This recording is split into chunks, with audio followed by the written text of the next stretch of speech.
You are about to hear What is Strategy, Really? Written by Aren Kairos and narrated by Lyra Selene. This edition is presented by the Quiet Library, where we offer thoughtful audiobooks on strategy, philosophy, and the human condition. This is a book about awareness, about how intelligence stays alive in a world of uncertainty, pressure, and change. Preface. This is not a manual for conquest. It is a guide to winning the only battle that matters, the one against ignorance, drift, and decay. Strategy, at its core, is how intelligence stays alive. It began long before generals drew maps or executives drafted plans. It began with life itself, with the instinct to move through uncertainty with purpose. From the wolf's hunt to the thinker's moment of clarity, the same rhythm repeats: ends, means, and ways shaped by time, feedback, and constraint. Strategy is not merely survival. It is awakening, the act of seeing clearly in a world that conspires to keep you asleep. Strategy is not a profession, but a faculty of awareness. How living systems resist drift, adapt to change, and find coherence amid confusion. In these pages, strategy appears not as a theory to memorize, but as a way of seeing. The discipline of perceiving pattern within noise and proportion within chaos, balancing order with freedom, control with humility, thought with movement. This book was born not from effort, but from fatigue, from noise, from the flood of advice and hacks, from the cheapening of words that once carried weight. None has been more abused than strategy. Everyone claims to have one. Few practice it. The word drifted from battlefields to boardrooms, from a way of thinking to a slogan. Plans multiplied. Awareness disappeared. This work is an attempt to strip the word back to its living core, to recover what it meant before it became an industry. It is not about business or politics, though it speaks to both. It is about the human act of navigation, how beings under pressure make sense of uncertainty and move with intent. Strategy, in this sense, is older than civilization, a survival intelligence written into life itself. If this book has one message, it is this: strategy is not a document or a plan, but a discipline of perception, a way of staying awake while others sleepwalk through habit and fear. There are no formulas here, only patterns. No commandments, only clarity. My hope is that it restores what it restored to me while writing it: coherence in a world that rarely offers any. For strategy, in the end, is not power over others, but power over one's own blindness, the ability to walk through the mist and still see where you are going. This work began in silence, in the intuition that something essential had been forgotten. It is not meant to impress, but to remember. How intelligence moved before it was industrialized, how awareness functioned before it was commodified. You will find frameworks here, but not steps, principles, but not commandments. What you will find is a movement, from perception to purpose, from survival to sense. This is not a manual of war or management, but a map of awareness. How intelligence endures in a world that is always changing, colliding, decaying, and renewing. In its highest form, strategy is not about conquest, but coherence, the ability to remain whole while everything shifts around you. To think strategically is to practice clarity under pressure. To act strategically is to bring that clarity into motion. The world you are about to enter is both ancient and modern. Sun Tzu's balance, Thucydides' power, Clausewitz's friction, Boyd's feedback, Nietzsche's will, Arendt's ethics, Drucker's purpose. They all speak the same language: the grammar of adaptation. You do not need to memorize it. You only need to remember what life already knows: to sense, to decide, to adapt, to renew. That is strategy. Note to the reader. This work unfolds in 6 movements, from the instinct of survival to the awareness of mastery. Each part can stand alone, yet together they form a single ascent, the evolution of strategy from reflex to reason, from control to coherence, from power to consciousness. The tone shifts deliberately between philosophy and field manual, reflection and precision. Strategy itself lives in that rhythm: thought and action, structure and improvisation, clarity and doubt. Read or listen, not for instruction, but for attunement. This is not a doctrine to obey, but an instrument to practice. Return to it as you would to a compass when the world blurs. Its aim is not to give you answers, but to refine your seeing, to help you sense pattern amid confusion, proportion amid noise, and meaning amid motion. Prelude: Walking through mist. Imagine a narrow walkway covered in mist. You can feel the ground beneath your feet, yet you cannot see far ahead. The mist, thick, silent, and indifferent, is the world's true condition, a fusion of decay and uncertainty. Decay is the slow erosion beneath you, the shifting of what once seemed solid. Uncertainty is the fog that conceals what lies ahead. Together, they make every movement both dangerous and meaningful. To walk that path is to live strategically. You may have a destination, a purpose that lends direction to your motion, but you move without full knowledge of what waits beyond each step. You study what you can, drawing upon memory, instinct, and experience, yet the truth remains simple. Foresight is always partial. Each step is a tactic, each pause a decision. The act of walking itself, the operation, is where the plan meets reality, and where reality quietly begins to rewrite the plan. You cannot clear the mist. You can only learn to move through it.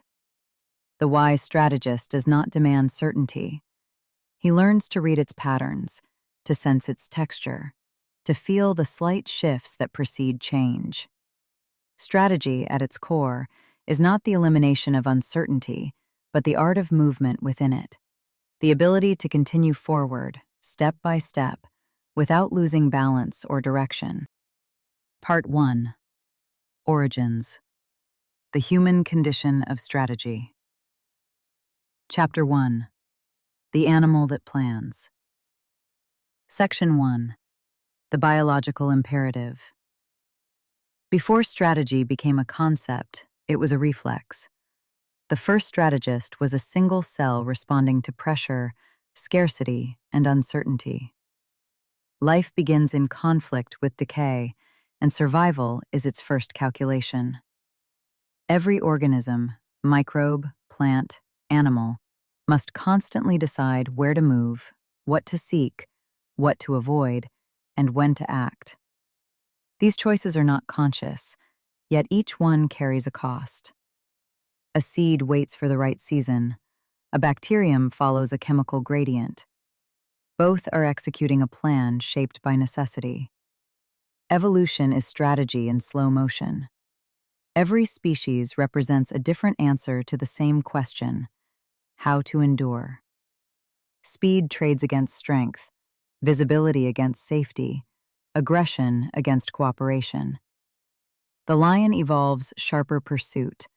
The gazelle evolves quicker sensitivity. Their contest is not moral. It is mutual refinement. Predation is a dialogue in motion, an ancient feedback loop. Even forests strategize. Trees compete for light, yet share nutrients underground when drought threatens all. What looks like chance is a living calculus balancing individual survival with collective stability. A fallen tree feeds the soil. Its death becomes instruction. To be alive is to negotiate with disorder. No creature escapes the need to allocate energy, manage risk, and adapt to change. Life does not eliminate danger. It learns how to use it. Strategy began long before human reason, embedded in the will to persist, the intelligence of adjustment, the pattern every organism follows to stay coherent in a shifting world. Part 1. Section 2. The social instinct. When creatures began forming groups, strategy took a leap. Survival shifted from individual instinct to collective intelligence. In a group, perception widens and resilience multiplies. Together, organisms accomplish what no solitary being can. Ants, wolves, and primates show how simple rules can generate complex outcomes. A lone ant knows nothing of the colony, yet the colony behaves like a mind, adjusting to obstacles, reallocating effort, and correcting errors through local feedback. Decentralized action produces global order, a principle echoed in armies, markets, and every modern organization. Wolves hunt through synchronization and trust, adjusting in real time without a command. Primates negotiate hierarchy, alliance, reconciliation.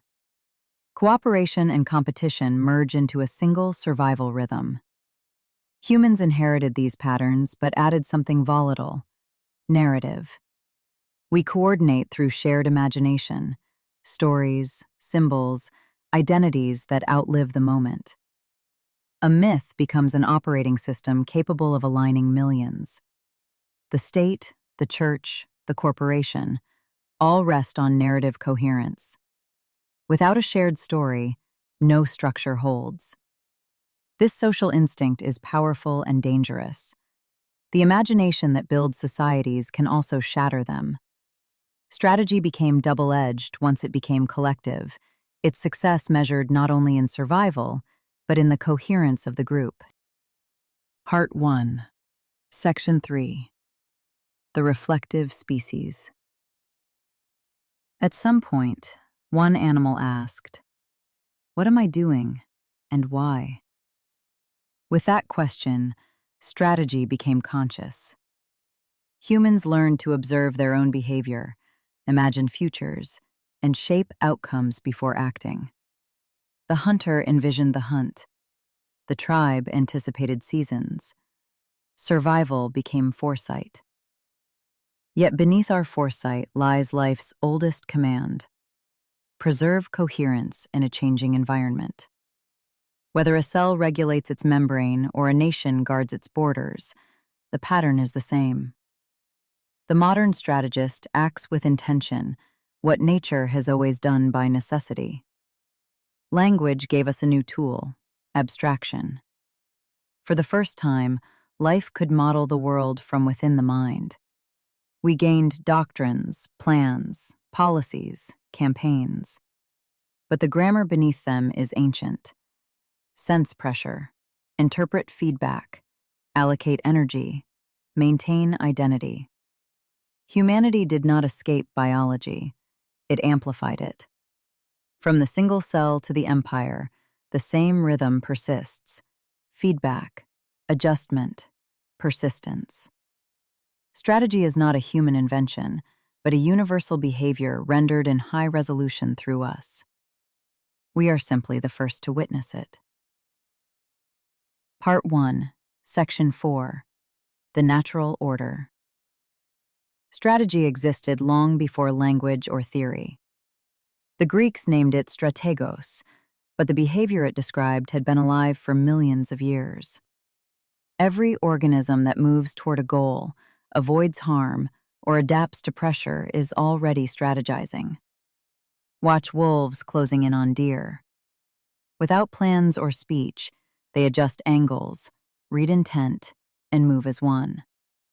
Instinct and feedback merge into choreography, minimizing effort, maximizing gain, surviving together. Intelligence reveals itself through motion, not deliberation. The same grammar appears in human life. A person approaching someone they love acts with timing, restraint, risk, and appeal. Desire strategizes as surely as survival does. Slime molds navigate mazes without a brain. Amoebas move toward nutrition. Humans move toward meaning. All are orienting themselves within a shifting field. What the Greeks did was not invent strategy, but make the instinct visible. Naming it turned the natural into the deliberate, the intuitive into the political. Strategy crossed from instinct into consciousness, and leadership became its domain. Yet the original pulse remains beneath every doctrine and plan, life preserving itself through awareness and adjustment. Strategy is simply the name we give to intelligence moving within uncertainty. Part 1, Section 5. The Professionalization of Instinct. Modernity industrialized what life once did intuitively. The ancient reflex of adaptation became a profession. Strategy turned into a curriculum, formulation, execution, evaluation, managed by planners, consultants, and theorists. Entire bureaucracies exist to produce strategies about how to produce strategies. Yet beneath the charts and processes, the old pattern persists, a living system trying to endure complexity. The spreadsheets may be new, but every organization still faces the same problem as any organism. Sense the environment, allocate energy, adapt before collapse. Frameworks emerged because our worlds outgrew instinct. A small tribe can coordinate through memory and intuition. A vast nation cannot. Models, hierarchies, and metrics extend our limited bandwidth. The strategist became a translator, turning instinct into structure and uncertainty into something bearable. Modern strategy is not a fraud, but a necessity of scale. A wolf pack needs no consultant, an empire does. But we must not confuse refinement with origin. Today's methods are elaborate extensions of something ancient and cellular, instinct turned into a system. Strip away the rituals, and every strategic process reveals the same rhythm, a mind or a collective adjusting to turbulence. Boardrooms and battlefields, startups and states, all are places where instinct wears formal clothing, but beats with the same old pulse. Part 1, Section 6. The Meta-Strategic Insight. Nature teaches a quiet paradox. The wisest strategists know when not to strategize. Every resilient system survives through rhythm, not constant control, alternating between action and restraint. The tree that bends survives the storm. The one that resists snaps. The organism that slows its metabolism in scarcity endures. The one that demands constant growth dies. Over-optimization in nature leads to collapse. Systems tuned too tightly become brittle. Resilience comes from flexibility, redundancy, slack, imperfection. A heart has more capacity than it uses. The brain overlaps its circuits. Ecosystems contain inefficiencies that become lifelines in crisis. What appears to be waste is often stored resilience. The same pattern applies to human systems. Companies that exploit every resource become fragile. Those that leave room for experimentation endure. Nations obsessed with total control decay faster than those that tolerate ambiguity. Wisdom lies not in domination, but in humility, the recognition that complexity cannot be mastered, only navigated. Nature strategizes through cycles of building and breaking. It does not cling to permanence. To learn from nature is to move with the world, not against it. To engage complexity with sensitivity rather than force. The strategist who understands this shifts from control to harmony, from rigidity to rhythm. Part 1, Section 7. Return to the human game. When we recognize that strategy operates everywhere, from cells to civilizations, we begin to see our own actions differently. Strategy is not domination over the world, but participation in its deeper negotiation between order and change. We are not outside observers. We are embedded players. The human strategist is simply the creature that knows it is playing. Consciousness adds awareness, but not exemption from nature's laws. To act strategically is to work within uncertainty, not against it. Like a sailor reading shifting winds, we adapt while knowing that unpredictability never disappears. This is not cynicism, but maturity. No strategy escapes impermanence. Victories are temporary. Systems are finite. Every plan is an experiment in turbulence. What endures is awareness, the ability to stay coherent and responsive as conditions shift. The strategic mind rests in humility. Intelligence is less about control than listening, less about certainty than sensitivity. The strategist who endures does not aim to master complexity, but to move through it with proportion and grace. He recognizes the game was never his to win, only to understand. To strategize consciously is to rejoin the human game as a participant, sensing the pulse of systems and the rhythm of time. It is to act not against uncertainty, but in dialogue with it, to become, in the deepest sense, aware. Part 1, Section 8. Strategy all the way down. From this perspective, everything reveals a strategic logic. Atoms balance forces, molecules maintain coherence, galaxies distribute energy through spirals.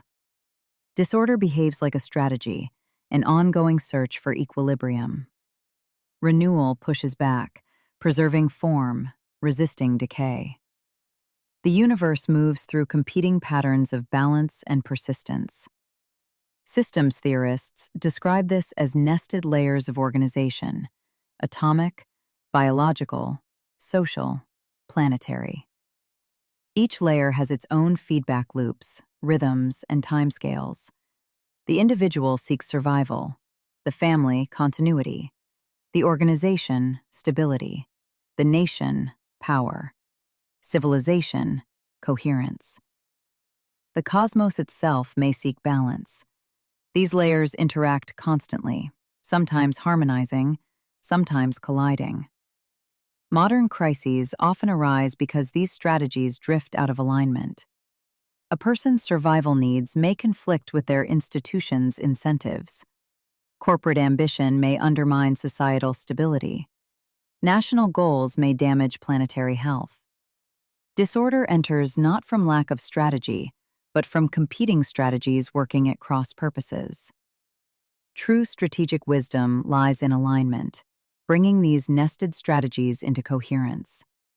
When personal purpose reinforces institutional mission and collective survival, the system gains resilience. When they clash, collapse begins. To see strategy all the way down is not to worship control, but to recognize connection. Every act of preservation echoes the same intelligence that began with the first cell and continues in the motion of galaxies. Strategy is not the domain of generals or executives. It is the pattern by which the universe negotiates with chaos. Conclusion to Part 1. The Continuum of Strategy. Across the living world, we see one enduring movement: intelligence seeking coherence. From the cell to the empire, from a heartbeat to a turning planet, life adapts against decay. Forms change, but the impulse remains: to persist, to evolve, to continue. Instinct became awareness. Awareness became reflection. From that reflection emerged our sciences, institutions, and conflicts, our attempts to structure the ancient urge to endure. Beneath every human invention lies the same grammar of survival: feedback, adaptation, renewal. Strategy is not a human creation, but a language life has always spoken. To think strategically is to participate consciously in that larger dialogue, to sense change and act in harmony with deeper laws of persistence. To live strategically is not to dominate, but to understand, to recognize we are players within an older and wider order. Our personal struggles and our civilizations mirror the same dynamic: the effort to remain coherent amid flux, aware amid uncertainty, alive amid time. Part 1 traced this lineage, from nature to consciousness, from instinct to design. In the chapters ahead, we turn from origins to operations, to conflict, cooperation, and the geometry of power, where awareness meets resistance and intelligence learns to move without losing its balance. Part 2. Structures. The geometry of power. Section 1. The nature of the game. Strategy begins the moment awareness meets limitation. Any meaningful decision, parenting, leadership, business, survival, requires acting with partial information, finite resources, and uncertain outcomes. In that sense, everyone strategizes. But true strategy emerges when the world responds to you. Every move invites a countermove from reality, rivals, or time. As one grandmaster said, "The moment you touch a piece, the board thinks back." Strategy is the recognition that you never act alone. This is why no plan survives first contact, not because the plan is flawed, but because the world is alive. Markets shift, publics change mood, institutions develop their own intelligence, algorithms evolve. You act, the environment adapts. Strategy, therefore, is not prediction, but preparedness, cultivating readiness rather than certainty. It resembles raising a child more than designing a machine. You can guide and shape, but you cannot fully control. The strategist senses the rhythm of the game and moves with it. Success comes not from imposing order, but from participating intelligently in change. Part 2. Section 2. The illusion of control. Strategy is announced daily by presidents, CEOs, generals, creators. The word comforts us. It makes uncertainty sound manageable. But most plans fail because they are not strategies at all, just optimism in formal clothing. Strategy is often invoked to soothe anxiety. During the 2008 financial crisis, institutions trusted models that claimed to predict risk. Reality dismantled them. A document labeled strategy becomes a charm against chaos, a hope that tomorrow will unfold according to our diagrams. But the world rarely honors our plans. Real strategy begins where plans break. It starts not with confidence, but with disorientation, where you must still choose despite confusion. A plan imagines the future. Strategy survives its impact. The strategist's first virtue is humility. The map will be wrong. Competitors will adapt, allies will shift, markets will betray their projections. Control is temporary, and the sooner the illusion dissolves, the clearer the field becomes. Strategic collapse often begins with overreach, the belief that total control is possible. Wisdom lies not in dictating outcomes, but in navigating uncertainty while staying coherent. To live strategically is to move willingly into the fog, treating the world not as a machine to command, but a conversation to inhabit. Part 2. Section 3. Strategy's hidden geometry. Every real contest unfolds across 3 interlocking planes: the tactical, the operational, and the strategic. These are not abstractions, but the dimensions that reality enforces. 1. Tactical. Movement in the moment. This is timing, positioning, execution, the visible move. Most people mistake tactics for strategy, but perfect moves in the wrong context still lead to defeat. Tactics matter only as expressions of a coherent design. 2. Operational. The machinery behind the action. Beneath every maneuver lies the system that sustains it. Supply lines, logistics, cash flow, routines. When the operational layer collapses, tactical brilliance evaporates. To operate well is to design for continuity, ensuring energy renews rather than exhausts itself. Most failures come from ignoring this plane. Those who master it turn endurance into advantage. 3. Strategic. Direction and destiny. This is the plane of intent. It asks not, how do we act, but why does this matter? It concerns coherence across time, the logic that guides all other layers. Great strategists perceive the shape of the whole game. Nader Shah's rapid, chaotic campaigns concealed a clear strategic purpose, reassembling a collapsing state before foreign empires intervened. The maneuvers changed, the direction did not. This is the geometry of strategy, short-term disorder arranged around long-term coherence. The tactician sees moves, the operator sees systems, the strategist sees time. Victory at Midway came from perfect alignment across all three planes: deception, logistics, and timing forming a single arc. To think strategically is to integrate these dimensions as naturally as the body integrates muscle, veins, and mind.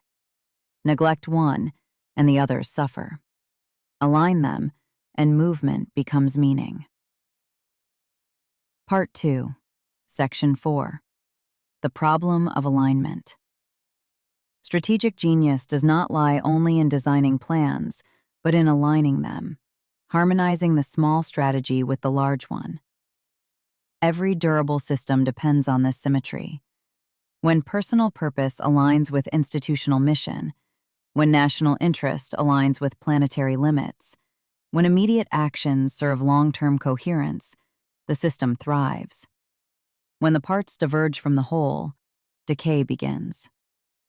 You can see misalignment everywhere. A company sacrifices its future to satisfy a quarter. A government lets short-term politics sabotage long-term stability. A person chooses comfort at the cost of vitality. Nokia excelled tactically in hardware, yet failed strategically to see the ecosystem shift. Proof that brilliance at one level cannot compensate for blindness at another. Alignment is the quiet architecture of endurance. It cannot be forced. It must be designed. Systems survive when truth can move upward without fear, and purpose can move downward without distortion. When information flows cleanly, alignment reinforces itself. When it is blocked or falsified, confusion and mistrust enter.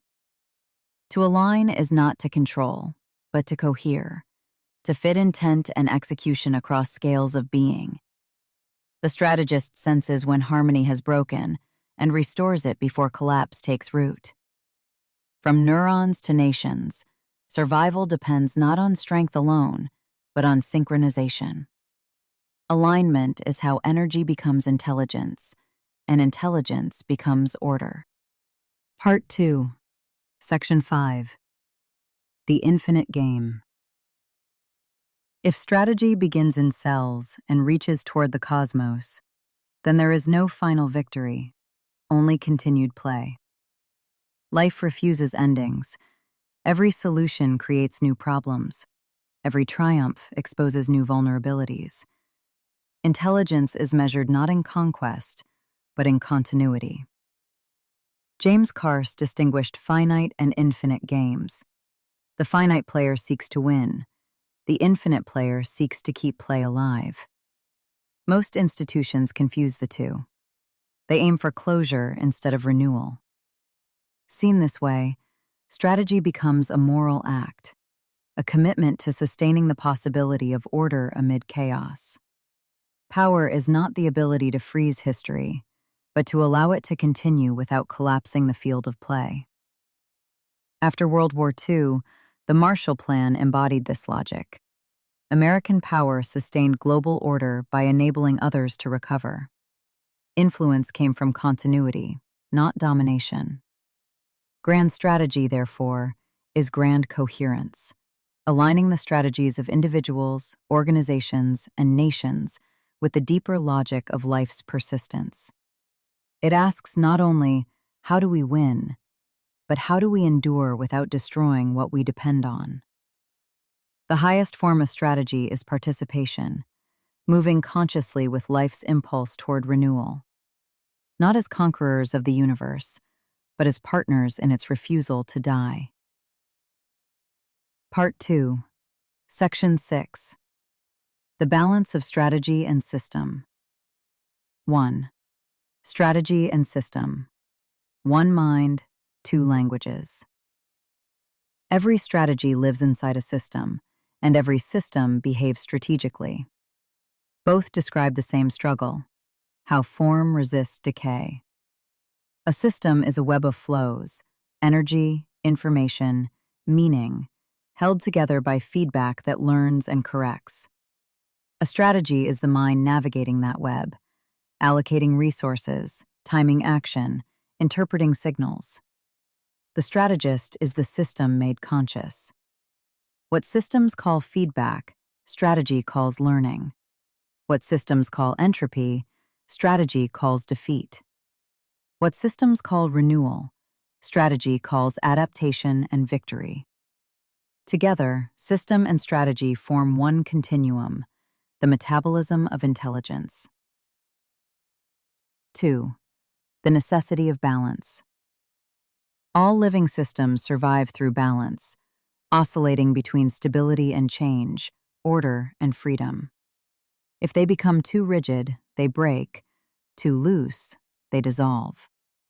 Life persists through constant correction around a moving center. Strategy obeys the same law. Success is less about direction than about the capacity to self-correct. Nature adjusts relentlessly, a forest balancing growth and decay, a body balancing temperature, a civilization balancing innovation with continuity. Strategy is the deliberate version of this natural rhythm. 3.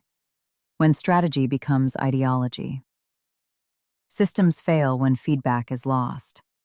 A flexible principle becomes dogma. The organism stops listening.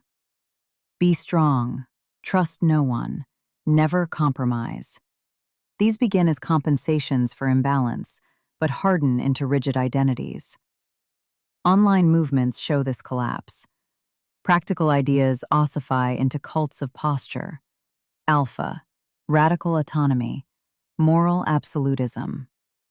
Thinkers like Sun Tzu or Machiavelli wrote for adaptable minds. Taken literally, their guidance becomes costume: cunning without ethics, prudence without proportion. Strategy without feedback becomes ideology, performance detached from reality. 4. The two pathologies of imbalance. Systems and people fail in two ways: over-control, rigidity. The system rejects feedback, repeats past formulas, and mistakes consistency for wisdom. This produces short-term order and long-term brittleness. Under-control, naivete. The system absorbs every influence, loses boundary, and confuses chaos for freedom. It invites exploitation and cannot sustain coherence. Both errors violate the same principle: balance between adaptation and identity. 5. Dynamic balance, the living center. True strategy exists in dynamic balance, the zone where adaptation meets coherence. This is not comfort-driven moderation, but survival-driven homeostasis. The strategist acts like a living thermostat, making micro-corrections as the world shifts. In practice, every variable must be tuned to context. Too much control becomes tyranny. Too little becomes drift. Too much trust creates gullibility. Too little breeds paranoia. Aggression without proportion turns into hostility.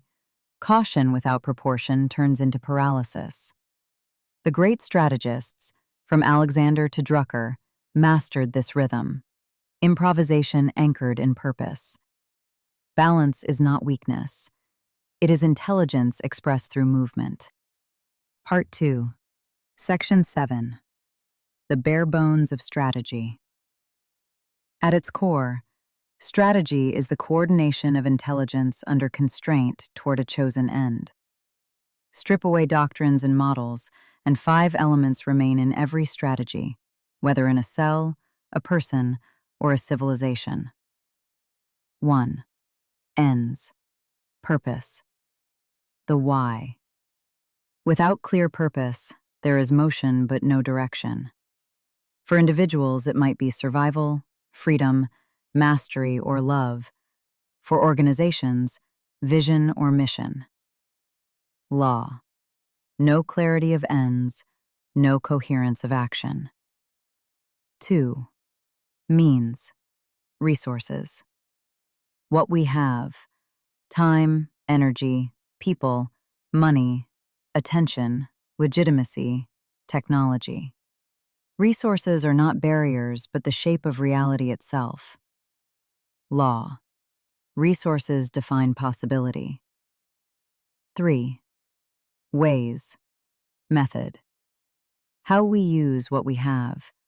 Ways are choices under pressure, aggression or patience, transparency or deception, concentration or diffusion. They reveal who we are when tested. Law. Ways expose character. 4. Context. Environment. Where and when we act. Terrain, timing, culture, competitors, allies, feedback loops. A strategy detached from context is an abstraction waiting to fail. Law. Context eats plans. 5. Feedback. Learning. The loop that keeps us alive. No strategy survives contact unchanged. Feedback turns error into adaptation. Without it, intelligence hardens into dogma. Law. Adaptation is the price of survival. The underlying equation. Strategy equals ends plus means plus ways times context times feedback. Not a formula of prediction, but of attention, reminding us that each element is alive and shifting. Decay and uncertainty. Decay dissolves coherence. Uncertainty blinds prediction. Strategy exists to resist decay and navigate uncertainty, not eliminate them. Strip these further, and strategy rests on 3 instincts. 1. Perception, seeing reality. 2. Decision, choosing under pressure. 3. Adaptation, learning and adjusting. In one line, strategy is the disciplined dance between purpose, perception, and adaptation within the limits of reality. Part 2, Section 8. The turn toward renewal. Across all domains, war, business, art, survival, the essence of strategy is the refusal to drift with decay. To think strategically is to enact renewal, to draw coherence from chaos, form from dissolution. Strategy does not guarantee success, it guarantees consciousness. With strategic awareness, the world's shocks lose their mystique. Patterns emerge. You stop asking, "Why is this happening to me?" and begin asking, "What system am I part of, and what leverage exists within it?" The strategist is not the one who controls the world, but the one who ceases to be surprised by it. Understanding pattern restores agency, not omnipotence, but orientation. You learn where to push, when to pause, how to maintain balance as conditions shift. This awareness is the real reward of strategy: lucidity. The strategist stays awake while others sleepwalk through circumstance. He sees that every action sits inside networks of consequence. So if someone claims to have a strategy, ask, does it survive contact with reality? Does it retain meaning when the plan collapses? Does it connect the near with the far, the part with the whole? Without awareness, strategy becomes bureaucracy in motion. With awareness, it becomes a disciplined way of staying conscious in a world designed to dull perception. A true strategist thinks in systems, acts with intent, and remains alert. He resists not just the drift of events, but the erosion of attention. To strategize at the highest level is to stay awake, to perceive pattern, tension, and flow, and to move with deliberate grace. Conclusion to Part 2. Every strategist begins with the illusion of control. He believes the world will follow his diagrams, but the deeper he goes, the clearer it becomes. The world is not a machine, but a mirror, reflecting the quality of perception. Strategy is not the conquest of complexity, but coherence within it.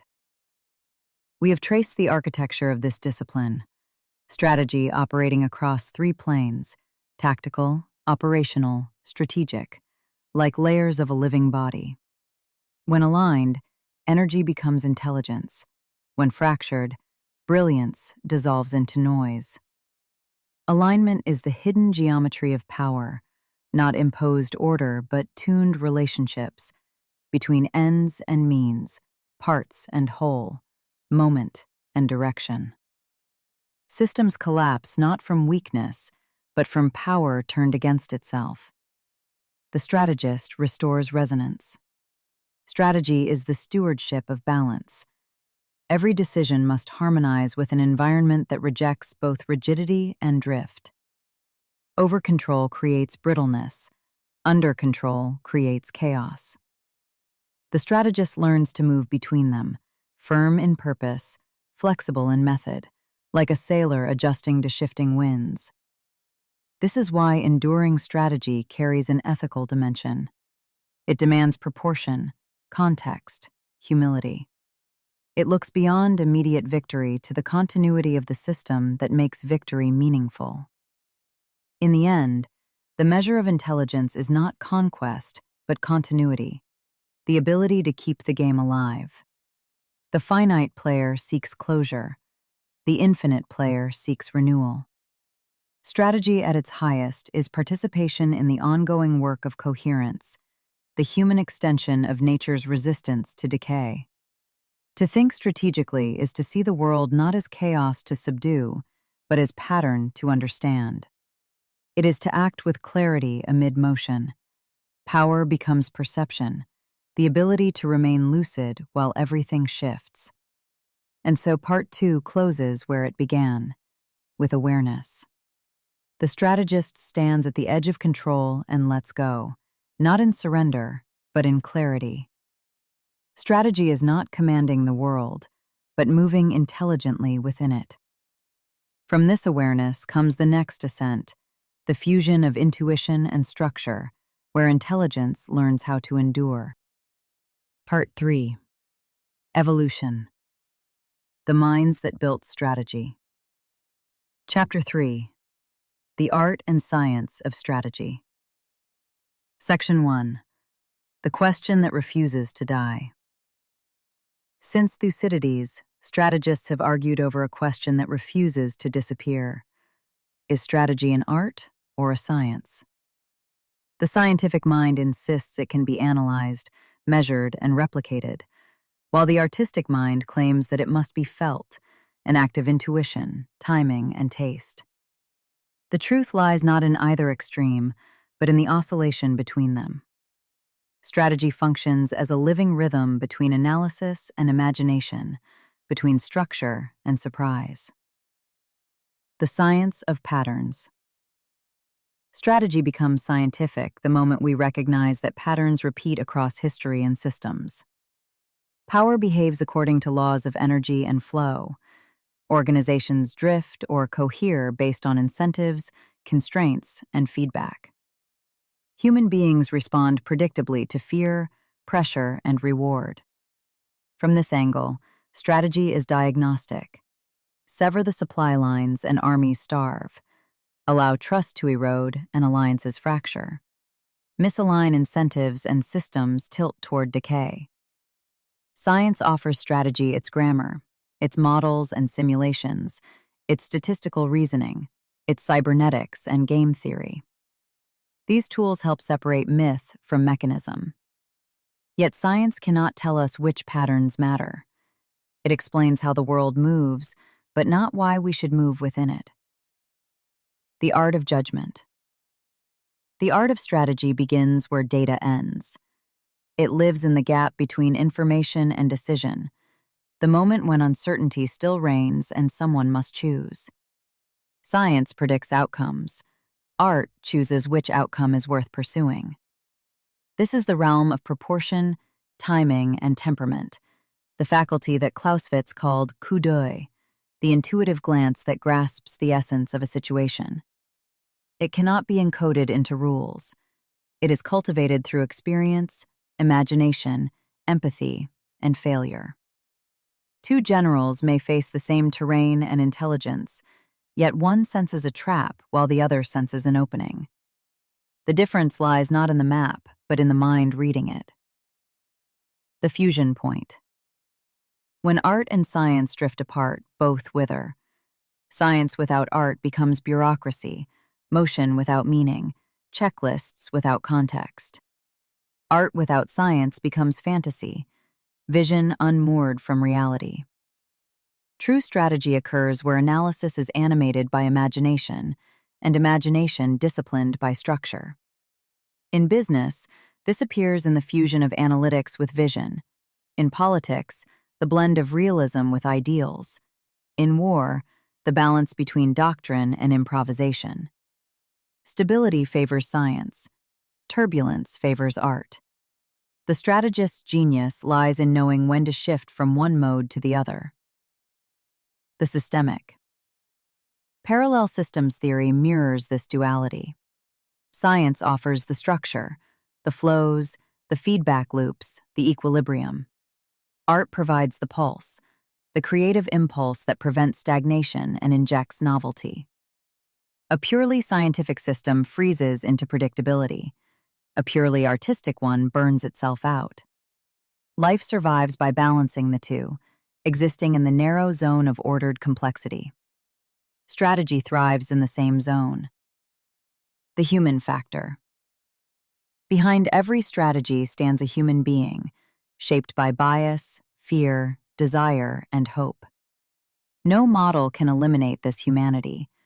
It can only shape how it manifests. This is why strategy can never be reduced to data science or artificial intelligence. A machine may calculate probabilities, but it cannot care.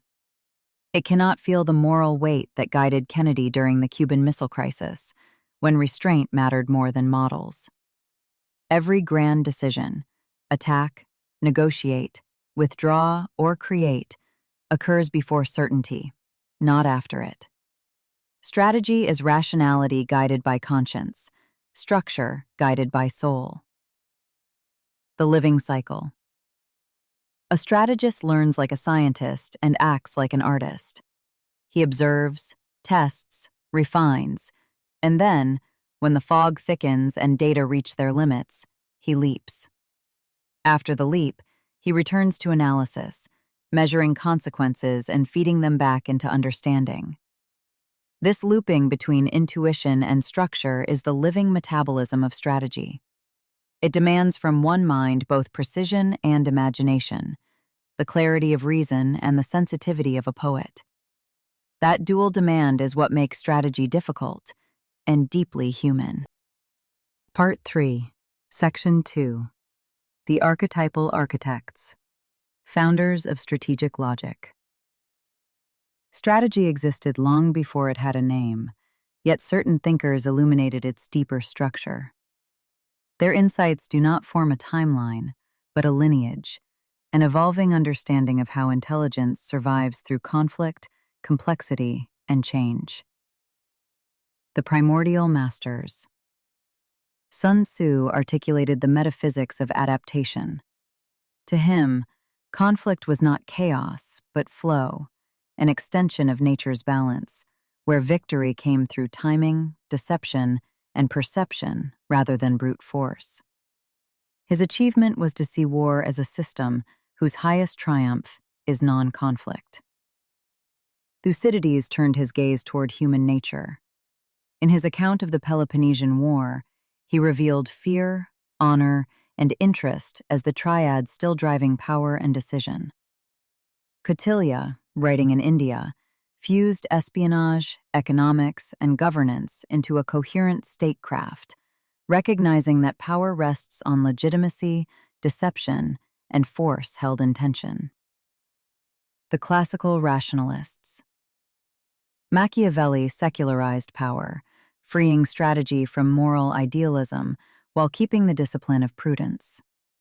The ruler, he wrote, must be both fox and lion, cunning enough to see traps and strong enough to escape them. Clausewitz saw war as a living system of reciprocal forces, uncertainty, and friction, long before cybernetics formalized the idea of feedback. Jomini, his opposite, sought geometric certainty.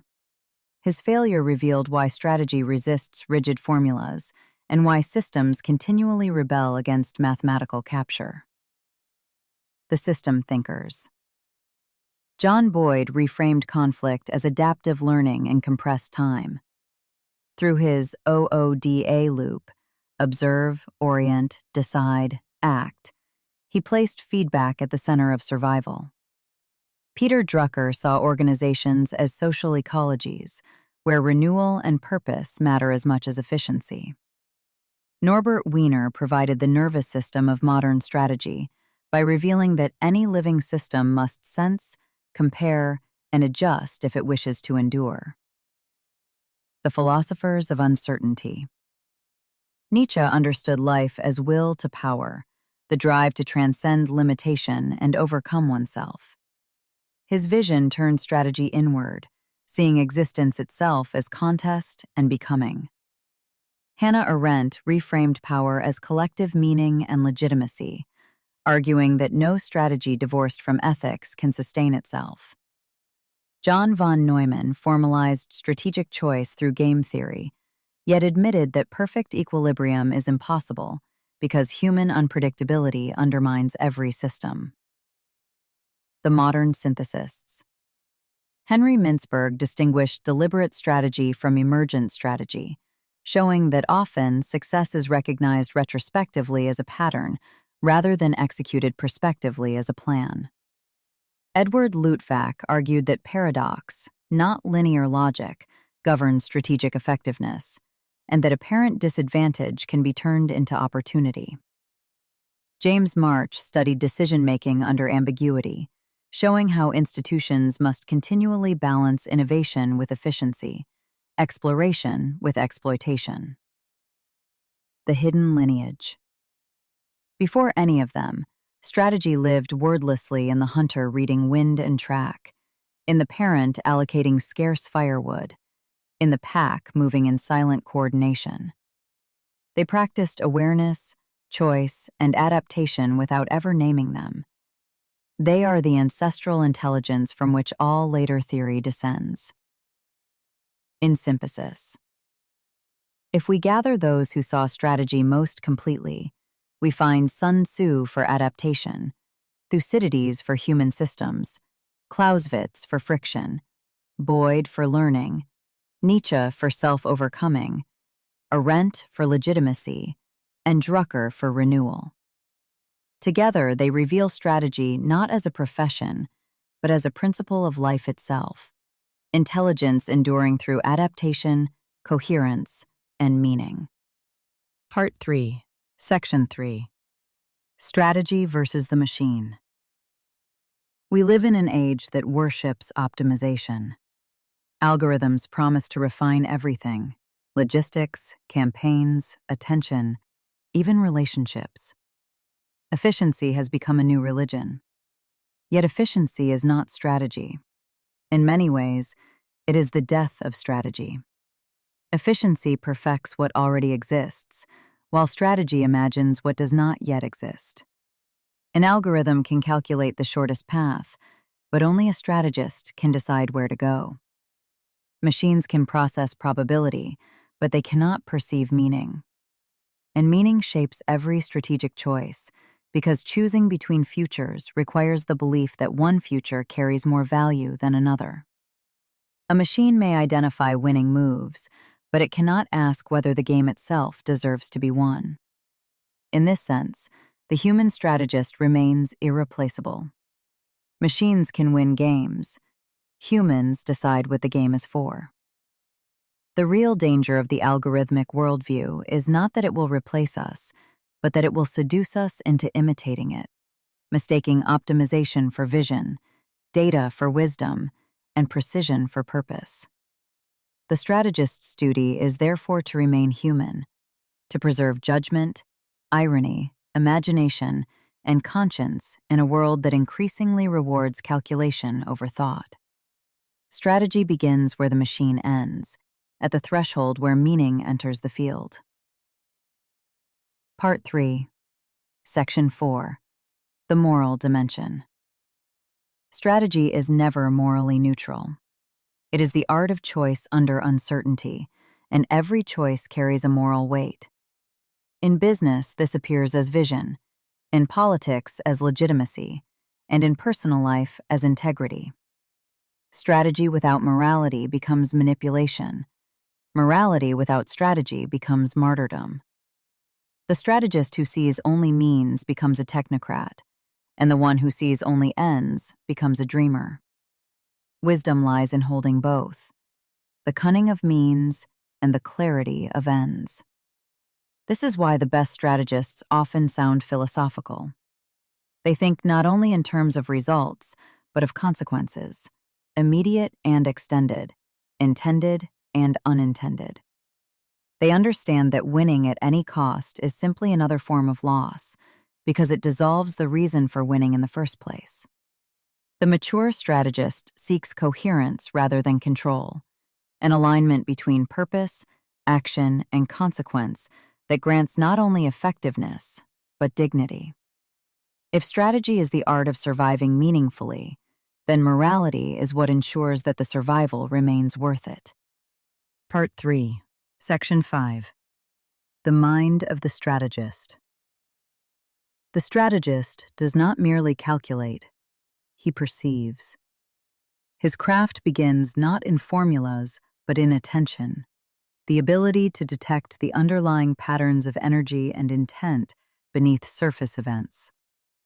Strategy fails most often because perception fails. Systems vision. To think strategically is to see relationships rather than isolated parts.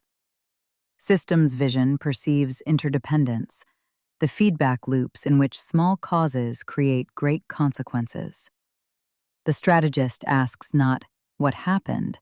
but, "What keeps making this happen?" Clausewitz called this invisible resistance friction, the force that turns simple tasks into complex struggles. In modern life, friction appears as bureaucracy, inertia, and political drift.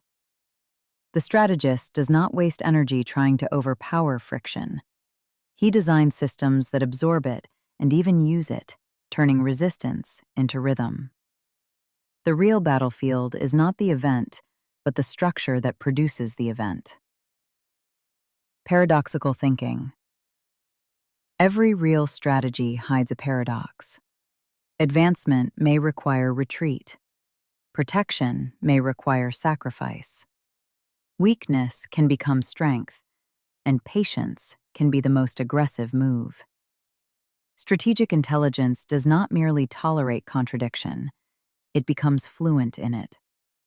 The strategist lives inside duality, holding action and restraint, vision and doubt, control and surrender long enough for a deeper logic to emerge.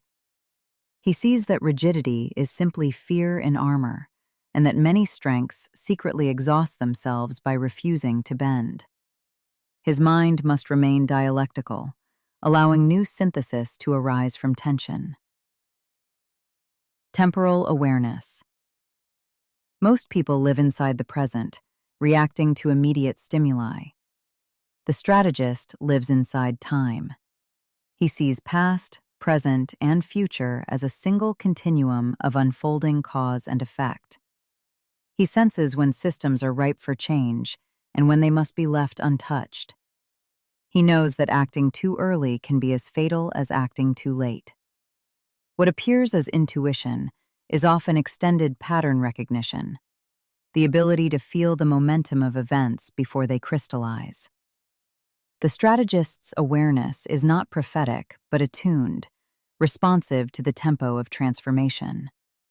To cultivate a strategic mind is to train perception, contradiction, and timing into one unified awareness. To see systems whole, to hold opposites without collapse, and to move in rhythm with the flow of time itself. Part 3, Section 6. When strategy becomes leadership.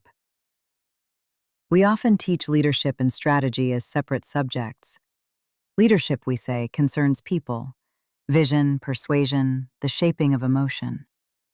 Strategy concerns plans, resources, constraints, and choices under pressure. But this separation is artificial. It is like describing breathing apart from living, conceptually possible, practically impossible. Strategy without leadership is a machine without a pulse, and leadership without strategy is a pulse with no direction. The moment a strategist must act through others, he becomes a leader. The moment a leader must decide under constraint, she becomes a strategist. They are not parallel disciplines, but two phases of the same movement, perception turning into will turning into coordination, coordination turning into form. Seen systemically, strategy and leadership are simply different altitudes of one feedback loop. Strategy is the cognitive layer, sensing, analyzing, deciding. Leadership is the social layer, communicating, aligning, mobilizing. One loop carries information, the other carries emotion and meaning. Together they form a closed circuit of intelligence, thinking, feeling, acting, learning. A strategic mind without leadership collapses into sterile analysis. A charismatic leader without strategy burns brightly and dies quickly. The rhythm requires both, calculation and warmth, judgment and empathy, alternating like inhalation and exhalation. As strategy grows aware of its human medium, it inevitably evolves into leadership. Every resource becomes a heartbeat, every risk, a life. The strategist who understands systems eventually sees that people are systems of their own, feedback loops of fear, pride, aspiration, and hope. Clausewitz called these moral forces, the invisible energies that decide wars more than numbers ever could. Drucker named it the human side of enterprise. Philosophically, it is the soul of coordination. Leadership is what strategy becomes when it touches the emotional plane, when calculation becomes conviction and plans become participation.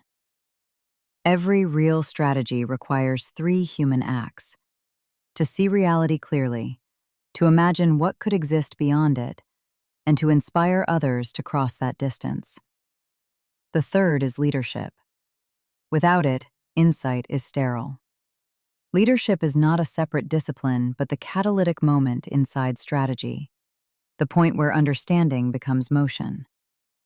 This is why great strategists like Pericles, Lincoln, Churchill, and Lee Kuan Yew could not be replaced by committees.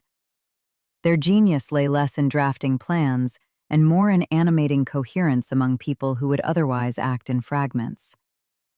Leadership is also the moral center of strategy. Strategy determines how to win. Leadership decides why winning matters. Strategy manipulates power. Leadership legitimizes it. Strategy ensures survival. Leadership gives survival meaning. When the two merge, civilizations become possible. When they split, distortion follows: tyranny, where strategy loses conscience, or chaos, where leadership loses structure.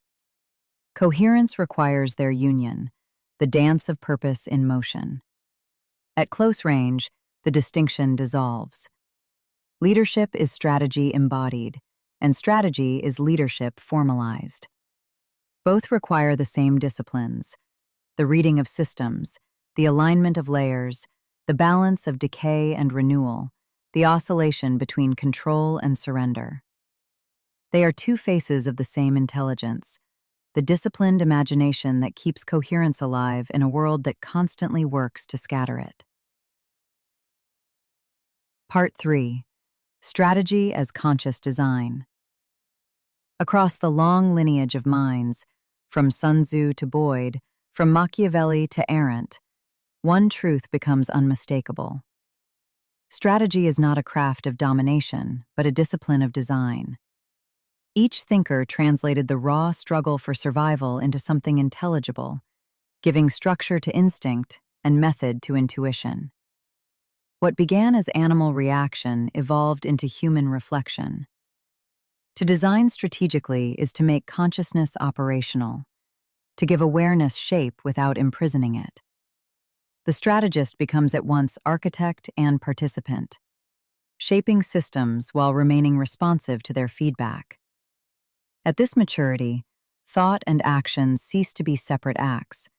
They circulate as a single metabolism of perception, decision, and adaptation. The strategist no longer chases certainty. He learns instead to design for movement, systems that can sense, adjust, and renew themselves without collapsing under strain. The purpose of strategy becomes less about victory and more about vitality, the capacity for coherent intelligence to endure as the world transforms. From here, the journey turns outward. The theoretical scaffolding stands complete. Ahead lies the world of practice, where awareness meets friction and design becomes motion. Part 4. Application, Strategy and Practice. Chapter 4. The Mechanics of the Living System. Section 1. Strategy and Management, Between Vision and Planning. 1. The moment strategy lost its soul. There was a time when strategy meant what it had meant since the beginning: the art of navigating uncertainty with purpose. It was a living discipline, dynamic, sensitive, uncomfortable, shaped by friction with reality. But by the late 20th century, strategy was captured by management and gradually stripped of its vitality. It was squeezed into templates, sanitized into metrics, and embalmed inside planning cycles. What had once been an act of awareness became a sequence of predictable tasks. The word strategy survived, but the thinking behind it was replaced by the illusion of control, the belief that prediction could substitute for perception. 2. From commanders to clerks.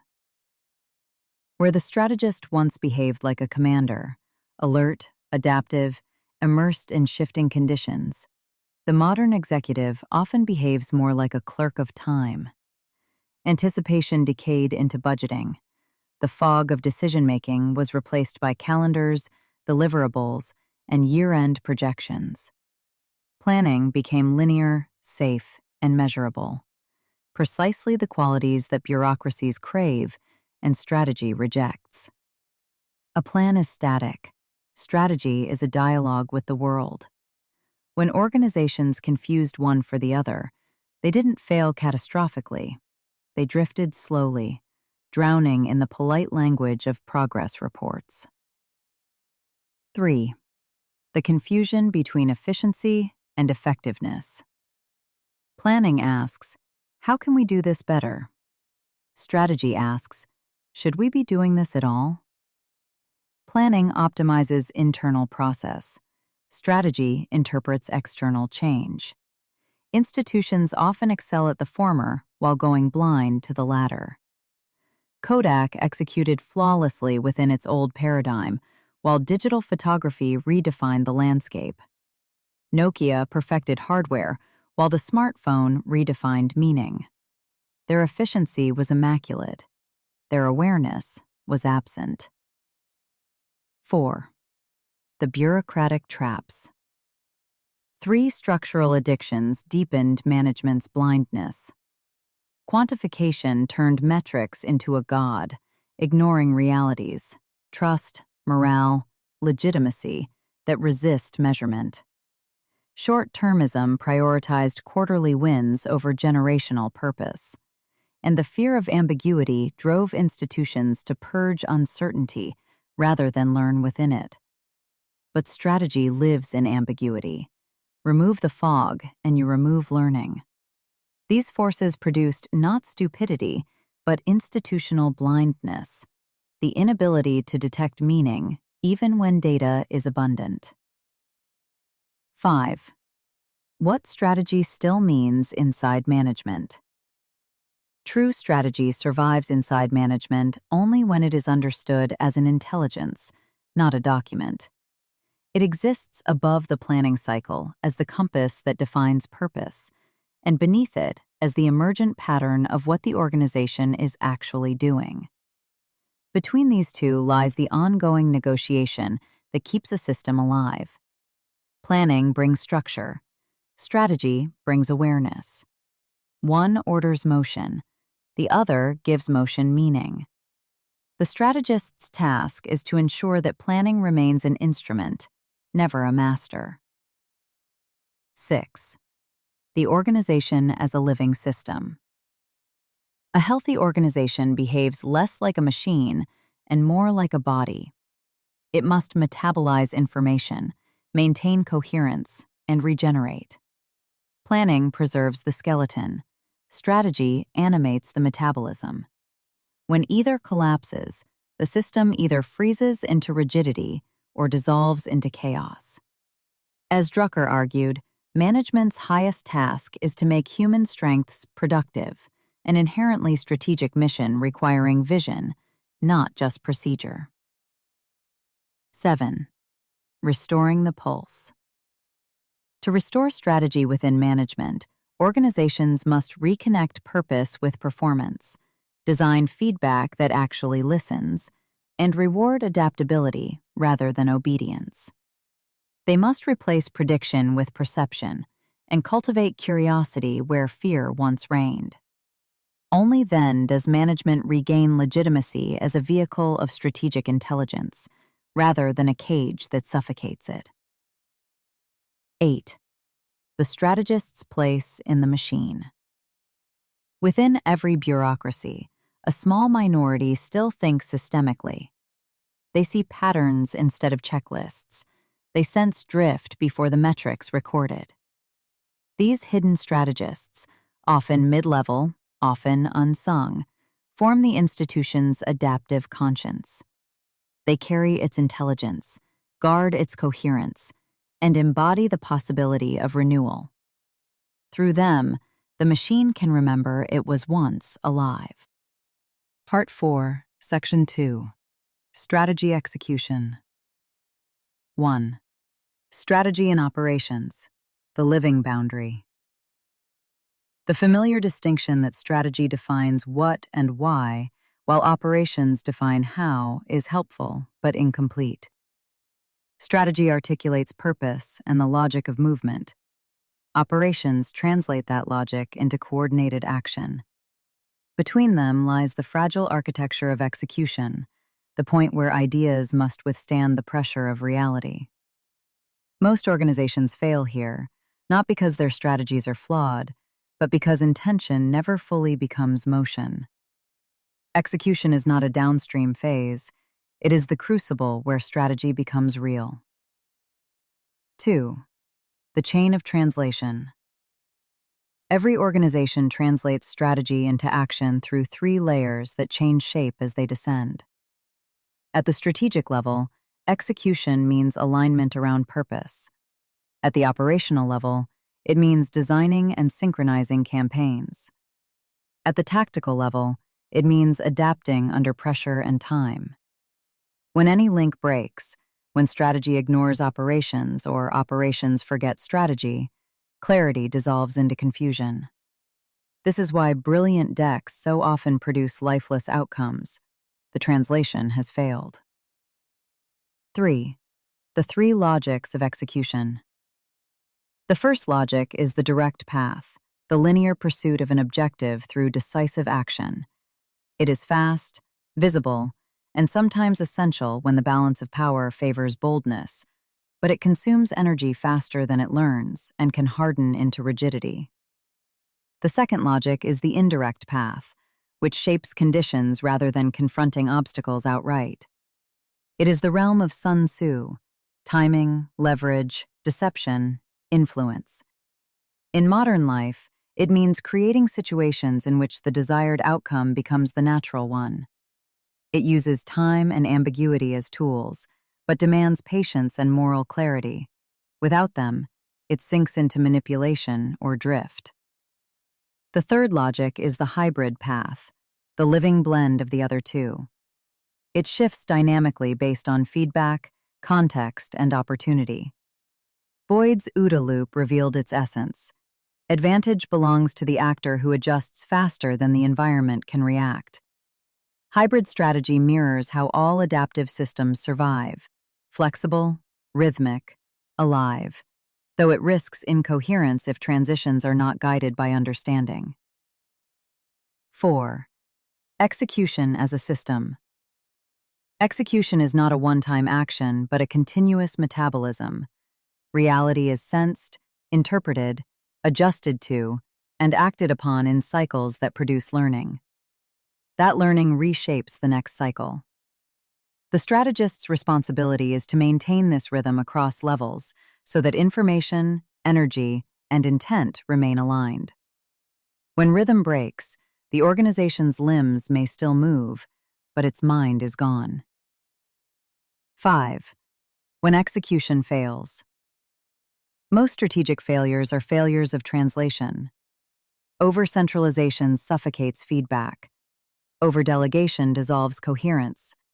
Moral fatigue drains belief in the purpose. Metrics drift away from reality. These breakdowns are not operational errors, but systemic ruptures. Execution is not the end of strategy. It is where strategy must prove its truth. Part 4, Section 3. Strategy. Cycle 1. The strategy cycle: what it is and why it exists. The familiar loop: formulation, execution, assessment, reformulation, was born in the mid-20th century as military and managerial thinkers tried to domesticate something inherently fluid.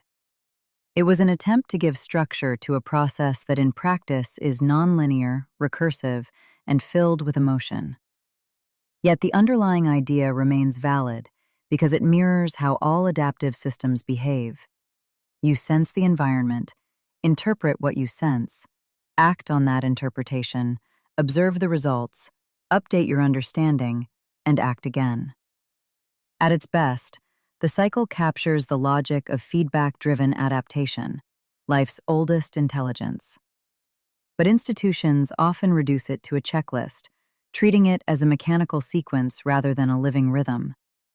When this happens, the cycle becomes rigid, predictable, and dead, mere bureaucracy masquerading as evolution. 2. The living versus the bureaucratic cycle. Real strategy does not move like a wheel, it beats like a heart. Its tempo contracts and expands depending on turbulence. When the environment is stable, loops can be slow and reflective. When the environment destabilizes, loops must shorten dramatically.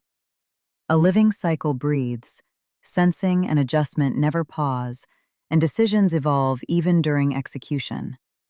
It is recursive and responsive, with feedback flowing freely up and down the system. The bureaucratic cycle, by contrast, is static. It treats formulation as a one-time event, execution as a rigid march, and assessment as an annual ceremony. Its slowness kills awareness.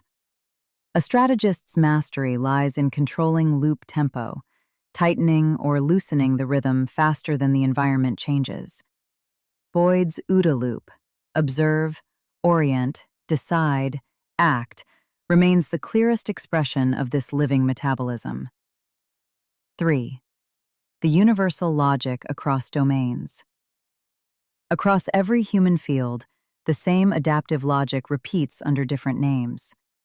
In war, formulation appears as strategy and campaign design. Execution unfolds through operations and tactics. Assessment emerges in intelligence reviews and after-action reports. In business, formulation becomes market positioning. Execution becomes resource allocation and operations. Assessment arrives as market signals and performance metrics, the economic equivalents of reconnaissance.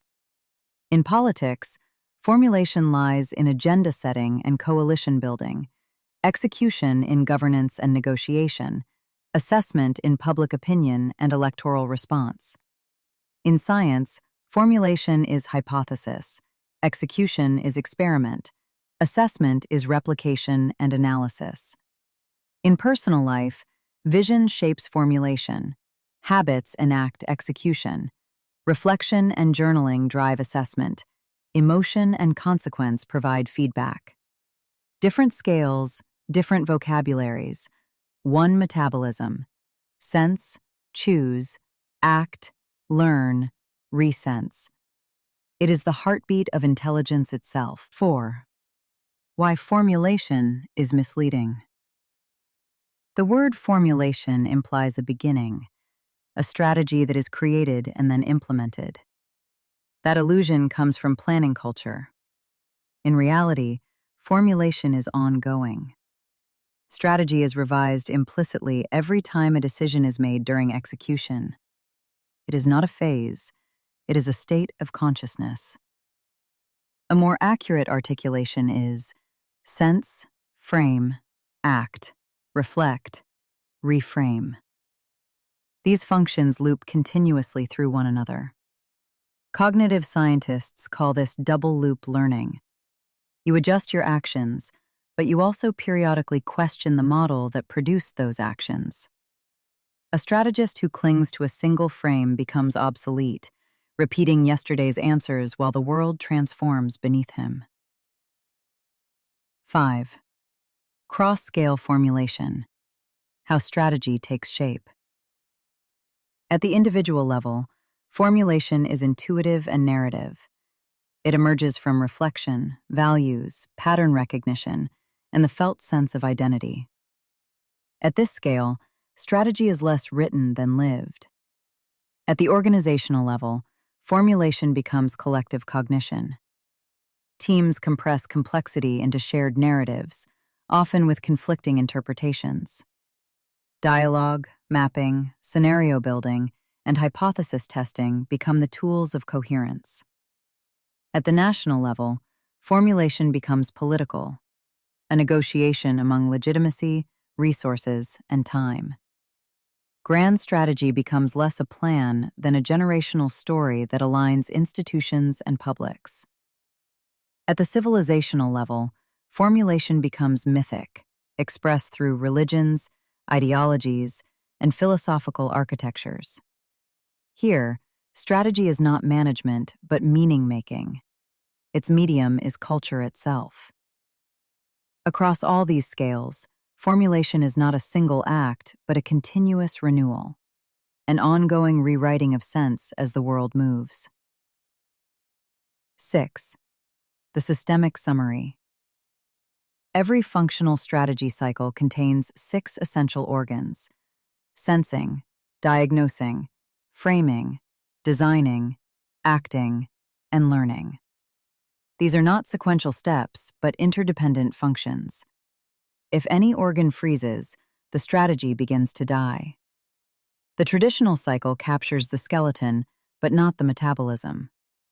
Living strategy circulates through these organs continuously, reorganizing intelligence through constant dialogue with reality. It remains alive precisely because it never stops adjusting its own understanding. Part 4, Section 4. The mirage of the strategic plan. 1. What a strategic plan was supposed to be. In its ideal form, the strategic plan was meant to link long-term purpose with actionable coordination. It was supposed to articulate where an institution was going, how its environment behaved, and what trajectory of action would carry it forward.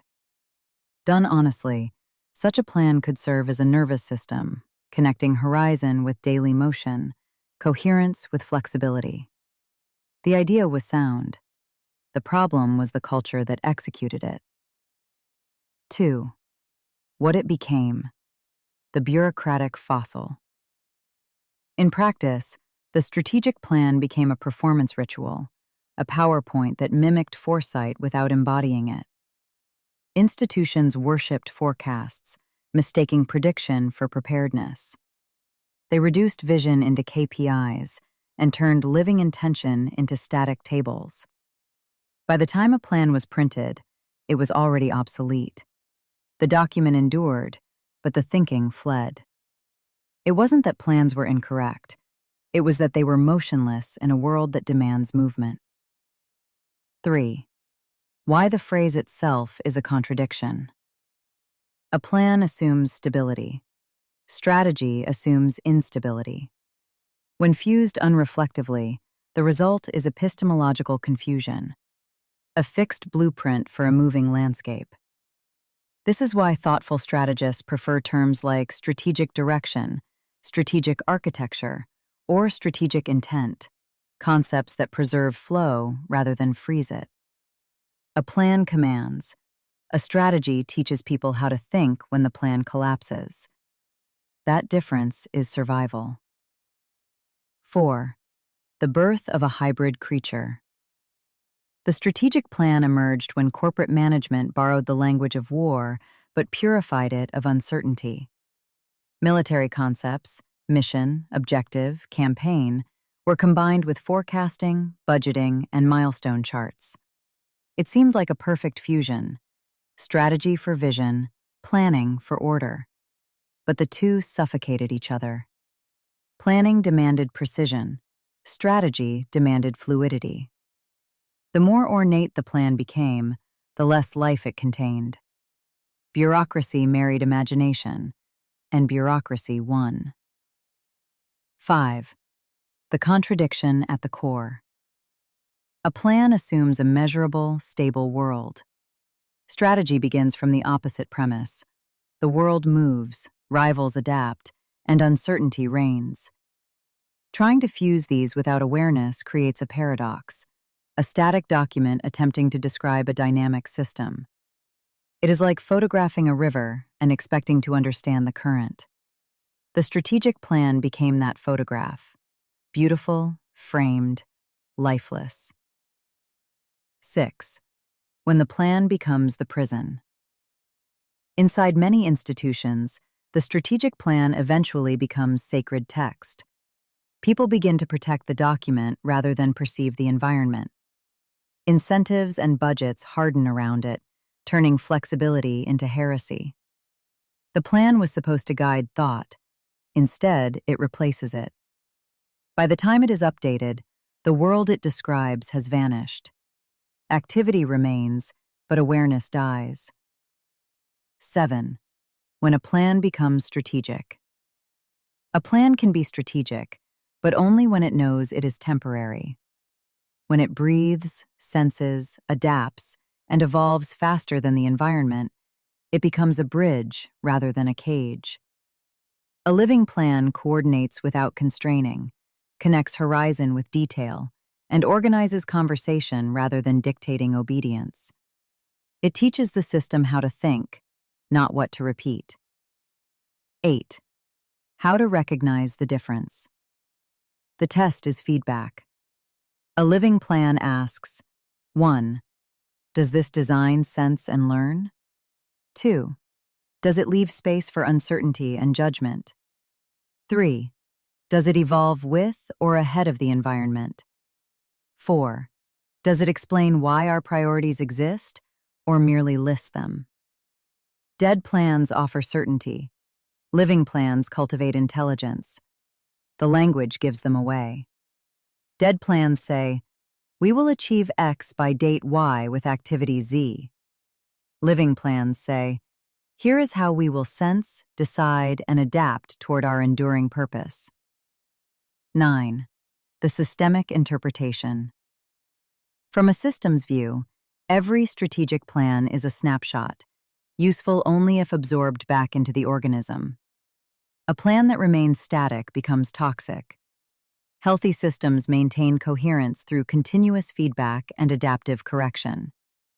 A plan must function the same way, returning constantly to reality, adjusting and renewing purpose. 10. The right use of the wrong term. Perhaps the words strategic plan are unsalvageable, burdened by decades of bureaucratic misuse. But the function remains essential, the connection between purpose and coordination. If we must use the term, then let it mean this: a strategic plan is not a prediction, but an architecture of readiness, a design that allows an institution to learn faster than its world changes. With this definition, the strategist becomes less a forecaster and more a cultivator, pruning, shaping, and enabling intelligence to grow. Part 4, Section 5, Synthesis, the living intelligence of practice. At every level of action, strategy reveals itself not as a static artifact, but as a metabolism, a living circulation between awareness and adaptation. Management, leadership, execution, cycle, and plan are not separate domains, but different phases of the same continuous process. Intelligence translating itself into movement, and movement returning as experience. The manager, the leader, and the strategist are not separate characters, but three postures of the same mind. The manager provides structure to effort. The leader provides spirit to structure. The strategist provides direction to both. When these roles fall out of alignment, institutions decay, efficient but aimless, inspired but incoherent, organized but blind. When they align, they become a single living awareness, the capacity to think, feel, and act as one coherent system. In practice, strategy is not the pursuit of control, but the cultivation of coherence. The strategist's work is to keep the system alive, to maintain rhythm between vision and operation, purpose and performance, freedom and form. A plan can describe the terrain, but only the living intelligence of execution can move through it. The plan sketches a path. Leadership gives it pulse. Feedback gives it breath. Every functioning institution must therefore learn to breathe, to contract in decision, and expand in learning. This is the living cycle: sensing, interpreting, acting, and adapting in continuous motion. When that pulse slows, decay enters, first as complacency, then as ritual, finally as collapse. Reviving a system means restoring this respiration, reconnecting sensing with doing, thought with movement, awareness with consequence. The strategist stands at the living boundary between thought and action. He must design not for obedience, but for learning, not for rigidity, but for adaptation, not for output alone, but for vitality. His deepest art lies in maintaining dynamic balance, the same biological intelligence that keeps forests resilient, economies flexible, and civilizations from collapsing under their own weight. At its best, strategic practice transforms institutions into thinking organisms, capable of perceiving their environment, absorbing feedback, and renewing coherence through time. The strategist's true gift is not the ability to control outcomes, but the capacity to keep life circulating within complexity. That is why the strategist writes plans in pencil, manages by listening, leads by sensing, and executes by learning. In every act of planning, leading, and acting, the real aim is not perfection, but persistence. To keep intelligence flowing, to keep coherence alive. Mastery, in this light, has a simple measure: the creation of systems that remain awake. When management becomes reflection, leadership becomes awareness, and execution becomes learning, strategy ceases to be a profession. It becomes what it has always been: the living intelligence of survival expressed through time. Part 4. The living intelligence of practice. Every system that acts must also learn, and every plan that moves must one day breathe. In practice, strategy reveals its truest nature, not as a command structure, but as a living intelligence, a rhythm between intention and adaptation. Within organizations, as within minds, the difference between stagnation and renewal lies in feedback. Plans without perception become monuments. Motion without reflection becomes exhaustion. Only when information, judgment, and action circulate freely does the system remain alive. At this level, strategy is no longer a theory of control, but a choreography of attention. To manage is to maintain coherence. To strategize is to maintain awareness. Between them lies the art of renewal, the continuous translation of vision into movement, and of movement back into meaning. This is what separates a living organization from a machine: the ability to sense itself while acting. Practice is not the application of thought, it is thought in motion. Execution and learning are not opposites, but phases of the same loop, the pulse of intelligence passing through form. When that rhythm is lost, systems decay. When it is restored, they awaken.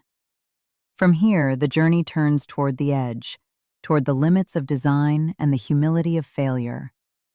For all strategies, like all living things, must eventually confront their own decay. What follows is not the end of strategy, but its renewal, the rediscovery of life after certainty. Part 5. Limits and Renewal, the Edge of Strategy. Chapter 5. The Limits and Renewal of Strategy. Section 1. The Death of the Formula. 1. The Arrogance of Certainty. Humans suffer from a peculiar arrogance, the belief that uncertainty can be defeated by formulas. The hunter once trusted wind and instinct. Now he retreats behind spreadsheets. The ruler once read the pulse of land and people. Now he consults simulations as if they were oracles. It is an old dream, the dream that a living world can be reduced to a repeatable recipe. But every formula becomes a coffin for the mind that clings to it. What works once becomes ritual the second time, and dogma the third. France's Maginot Line was the world's most perfect plan, perfect for a war that no longer existed. Certainty, when embalmed in structure, becomes a monument to blindness. Entropy erodes not only systems, but the illusions that built them. 2. When knowledge becomes narcissism. Modern strategists often mistake comprehension for control. With enough data, enough modeling, enough predictive power, the world must surely obey. This quiet narcissism assumes that reality will conform to our diagrams. But reality is alive. It reacts. Every insight alters the system that insight describes. This reflexivity, markets reacting to forecasts, societies reshaping themselves around expectations, ensures that the world constantly steps beyond the lines drawn to contain it. Strategy dies the moment it believes itself immune to the feedback loops it tries to master. 3. Change's lesson. Change mocks formulas. No strategy stays perfect because every success reshapes the conditions that made it possible. Victory rewrites the game. That is why strategy is never a set of rules, but a discipline of continuous reperception. The strategist's genius lies not in predicting the future, but in sensing the tremor before the fault line shifts. Netflix's pivot from DVD rentals to streaming illustrates this principle. Survival through sensitivity, not rigidity. Strategy lives in the moment of renewed attention, not in the rulebook composed afterward. 4. The only living equation. If any equation earns the right to endure, it is this. Strategy equals awareness times adaptation divided by arrogance. Awareness without adaptation becomes paralysis. Adaptation without awareness becomes panic. Arrogance cancels both. The strategist's work is not to eliminate uncertainty, but to move with it, to let chaos become partner rather than enemy. 5. Return to the primal. Before the Greeks named it, strategy existed in the bloodstream of life. The wolf pack circling prey, the migrating bird, the timing of a glance between lovers. Strategy lived as instinct sharpened by necessity. We did not study strategy. We were strategy. Only later did we step outside ourselves and attempt to turn survival into analysis, treating life as an academic subject. But the moment we observe, we act. The moment we think, we strategize. There is no distance. Every tug on the fabric of reality pulls a thread. To study strategy is therefore not to accumulate models, but to remember something older than language, the urge to align, adapt, and persist. 6. The humility of return. The most advanced strategist ends where the first creature began, aware, alert, responsive. To return to that primal intelligence without losing reflection is wisdom. To combine instinct with insight, courage with correction, that is the essence of mastery. Let the academies catalog their frameworks. The living strategist knows better. The formula was never the goal. The goal is to stay awake inside the storm. Part 5, Section 2. The collapse of control. When systems turn against their masters. Every civilization begins with the same impulse, to subdue chaos through control. Laws, hierarchies, technologies, forecasts, each is an attempt to make the unpredictable submit. The modern world perfected this impulse through management. Where ancestors raised prayers, we raise dashboards. Both are expressions of the same desire, to command what refuses to be commanded. But systems, once built, begin to live, and living systems adapt. They develop rhythms and appetites of their own, until the master becomes caretaker and, eventually, captive. What begins as mastery decays into maintenance. Control becomes a form of servitude to one's own creation. Every designed system contains two intelligences: the explicit, which reflects the designer's intent, and the emergent, which reflects what the parts discover among themselves. Over time, the emergent begins to outweigh the explicit. The system behaves like an organism, optimizing for its own survival rather than for the purpose it was built to serve. This is how institutions start feeding on the energy meant for their mission. Budgets become more sacred than goals. Procedures outlive principles. In biological terms, they become tumors, growth mistaken for health. Governments built for protection become obsessed with preserving themselves. Companies born to innovate become addicted to quarterly safety. Religions founded on transcendence become machinery for obedience. The system, once servant, becomes sovereign.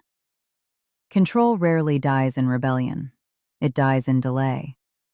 The center stops listening faster than the world stops speaking. By the time feedback reaches those in power, reality has already moved on. Complex systems concentrate power in the nodes that receive information soonest and respond fastest. When those nodes are silenced by bureaucracy or fear, the organism loses proprioception, the sense of its own limbs. Collapse begins when the body still moves, but the mind no longer feels. Power, like gravity, distorts the field around it. Excessive control appears efficient because it eliminates friction, until the moment friction becomes necessary. Without resistance, there is no feedback. Without feedback, there is no learning. Every empire, political or corporate, collapses by the same law. It perfects order until the cost of maintaining that order outweighs the vitality it produces. The quest for perfect symmetry suffocates adaptability. The organism dies inside its own perfection.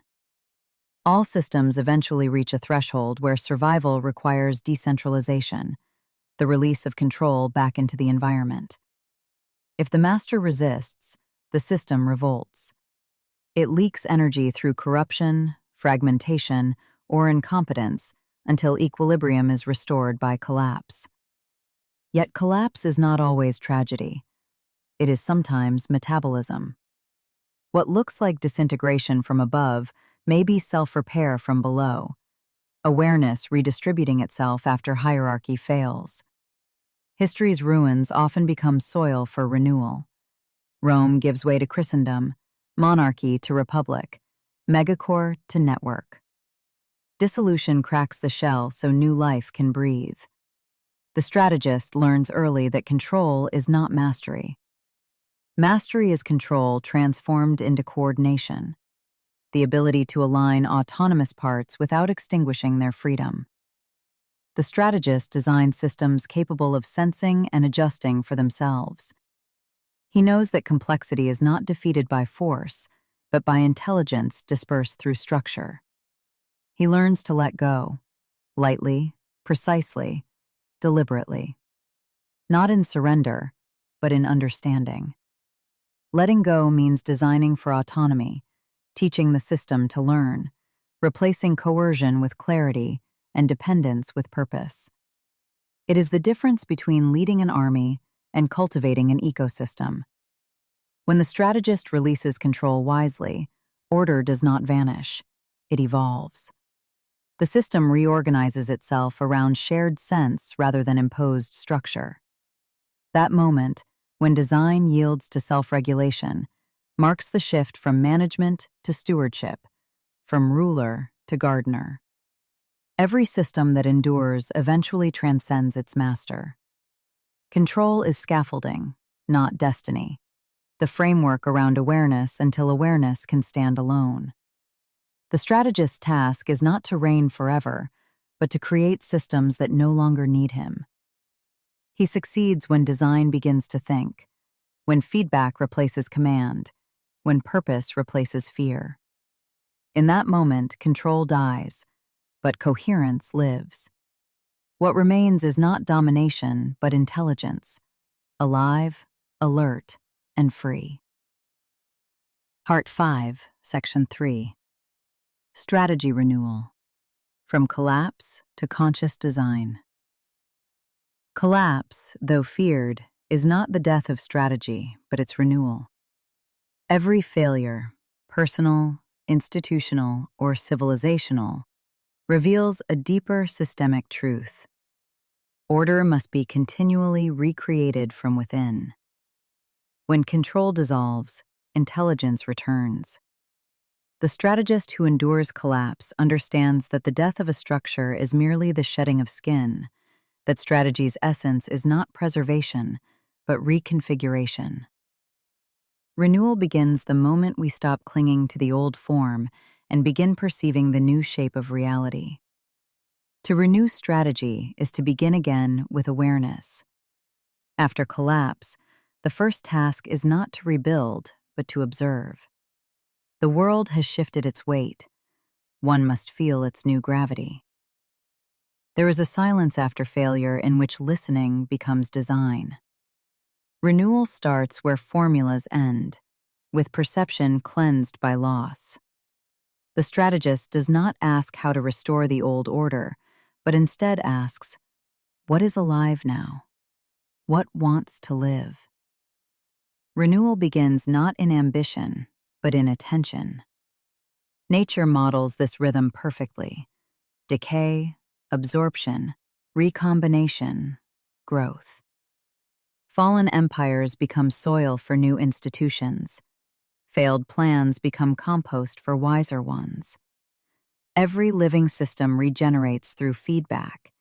It metabolizes its own failures into instructions for adaptation. What appears as ruin from one angle is often rehearsal from another.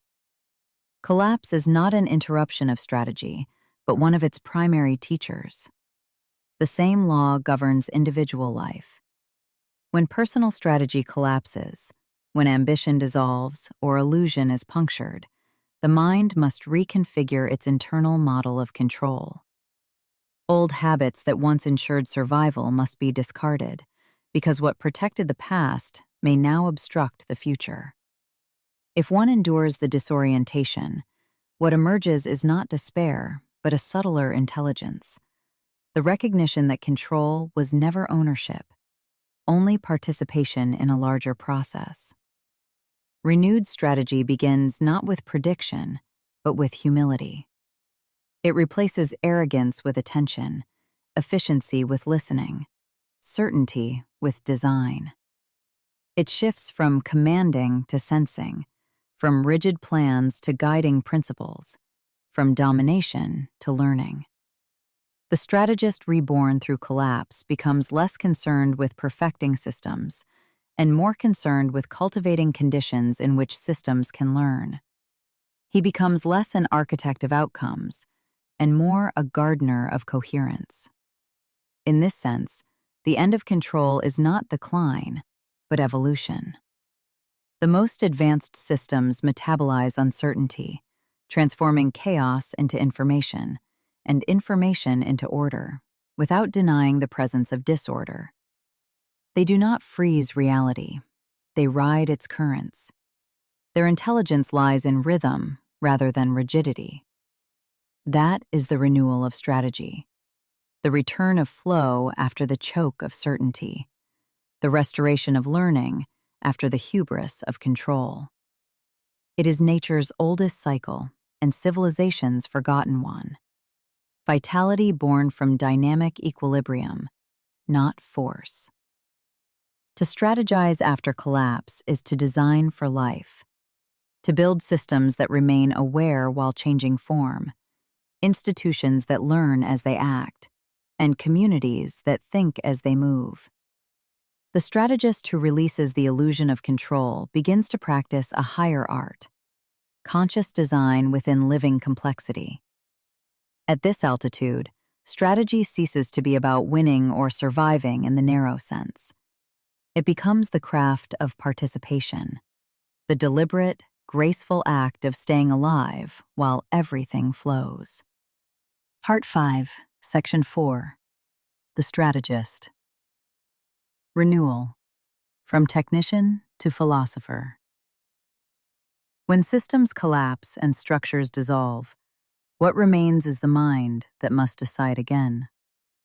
After the death of formulas and the decay of control, the strategist confronts a deeper frontier, an internal one. The question shifts from how to manage others or predict events to how to remain whole when certainty itself disintegrates. Renewal at this stage is less about rebuilding the external world and more about reconstructing the self that engages with it. The strategist begins as a technician, skilled in methods, models, and measurements. He learns to analyze patterns, calculate probabilities, and manipulate advantage. But time and failure inevitably expose the limits of technique. The strategist discovers that the world cannot be conquered through method alone. Models age, formulas decay, and plans, however meticulous, are consumed by change. What remains beyond the exhaustion of method is the mind itself, stripped, alert, philosophical. To pass from technician to philosopher is to understand that strategy is not fundamentally about control, but consciousness. The technician asks, what works? The philosopher asks, what endures. One seeks advantage, the other seeks coherence. The first masters processes, the second masters perception. When the strategist crosses this threshold, he stops chasing formulas and begins cultivating awareness, the ability to read life's field directly, without relying on the mediation of theory. In that passage, strategy becomes a mirror of the self. Every plan reveals its maker's illusions.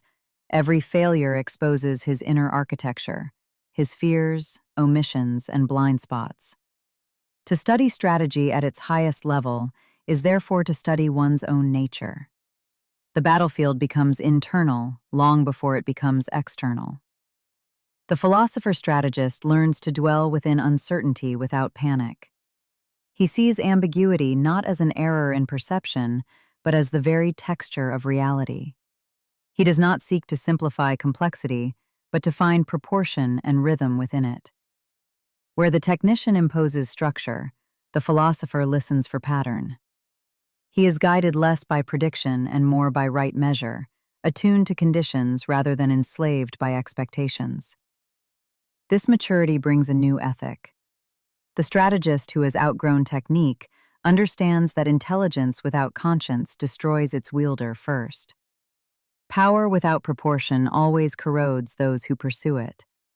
Wisdom demands balance between what can be done and what should be done. At this altitude, strategy and morality converge, not as opposites, but as two expressions of the same intelligence, coherence moving through action. Such a strategist becomes quieter, yet far more consequential. He no longer relies on slogans, formulas, or performative certainty. His presence communicates calm rather than control. He acts not to display mastery, but to preserve the field of possibility for others. His leadership becomes architectural, an invisible scaffolding that allows other minds to act freely within a coherent order. He understands that the highest strategy is not domination, but cultivation, creating systems that can think and adapt without him. In this way, the renewal of the strategist mirrors the renewal of civilization. Cultures decline when their strategists remain technicians, obsessed with efficiency, metrics, and control. Cultures revive when their strategists rediscover philosophy, awareness, proportion, and meaning. This rediscovery is not academic, it is existential. It is the realization that strategy is not simply a craft of advantage, but a moral art, the orchestration of purpose in motion. To become a philosopher-strategist is not to withdraw from action, but to act with deeper meaning. It is to see every maneuver as part of a larger pattern, every victory as temporary, every loss as information. It is to move within time as one moves within weather, alert to change, yet unbroken by it. At the summit of his craft, the strategist no longer divides the world into success and failure, control and chaos. He sees both as movements within a larger rhythm, decay and renewal in perpetual dialogue. He recognizes that the goal was never domination, but lucidity, to see so clearly that even collapse appears intelligible. When that vision stabilizes, he ceases to be a strategist in the ordinary sense. He becomes something rarer, a participant in the intelligence of life itself. His mastery is measured not in what he conquers, but in what he comprehends, not in what he commands, but in what he perceives. Such a person no longer asks how to win, but how to remain awake. That is the renewal of the strategist, the reawakening of the mind that sees pattern within chaos, coherence within change, and meaning within survival.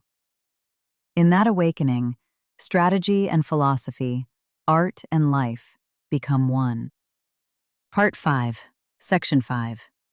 The Return of the Living Mind Toward Strategic Consciousness.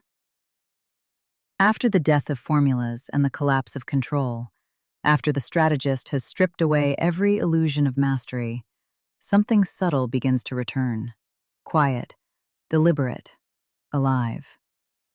Out of the wreckage of models and the exhaustion of methods, a new form of intelligence reawakens, not mechanical, not managerial, but living. The ancients called it nous, the active awareness that discerns pattern within flux, order within motion. This is the return of the living mind. For centuries, strategy has been treated as an instrument of power, a toolkit for bending reality toward desire. But the deeper one goes into systems, the more obvious it becomes that power is not possession, it is participation. The strategist who survives the long apprenticeship of failure learns that to act intelligently within complexity is to cooperate with it. Reality cannot be forced into obedience. It must be navigated through rhythm. The living mind does not command the storm. It sails it. This transformation requires a reversal of ambition. The early strategist seeks certainty. The mature strategist seeks clarity. The first desires to control events. The second strives to comprehend them. Certainty demands closure, but clarity expands awareness. It accepts that every decision is provisional, that every victory reshapes the field that produced it. In this light, the world is not a puzzle to solve, but a conversation to sustain. The goal is not to end the game, but to keep the dialogue intelligent. This marks the threshold between strategic thinking and strategic consciousness. Thinking treats reality as an object, something to analyze, model, and manipulate.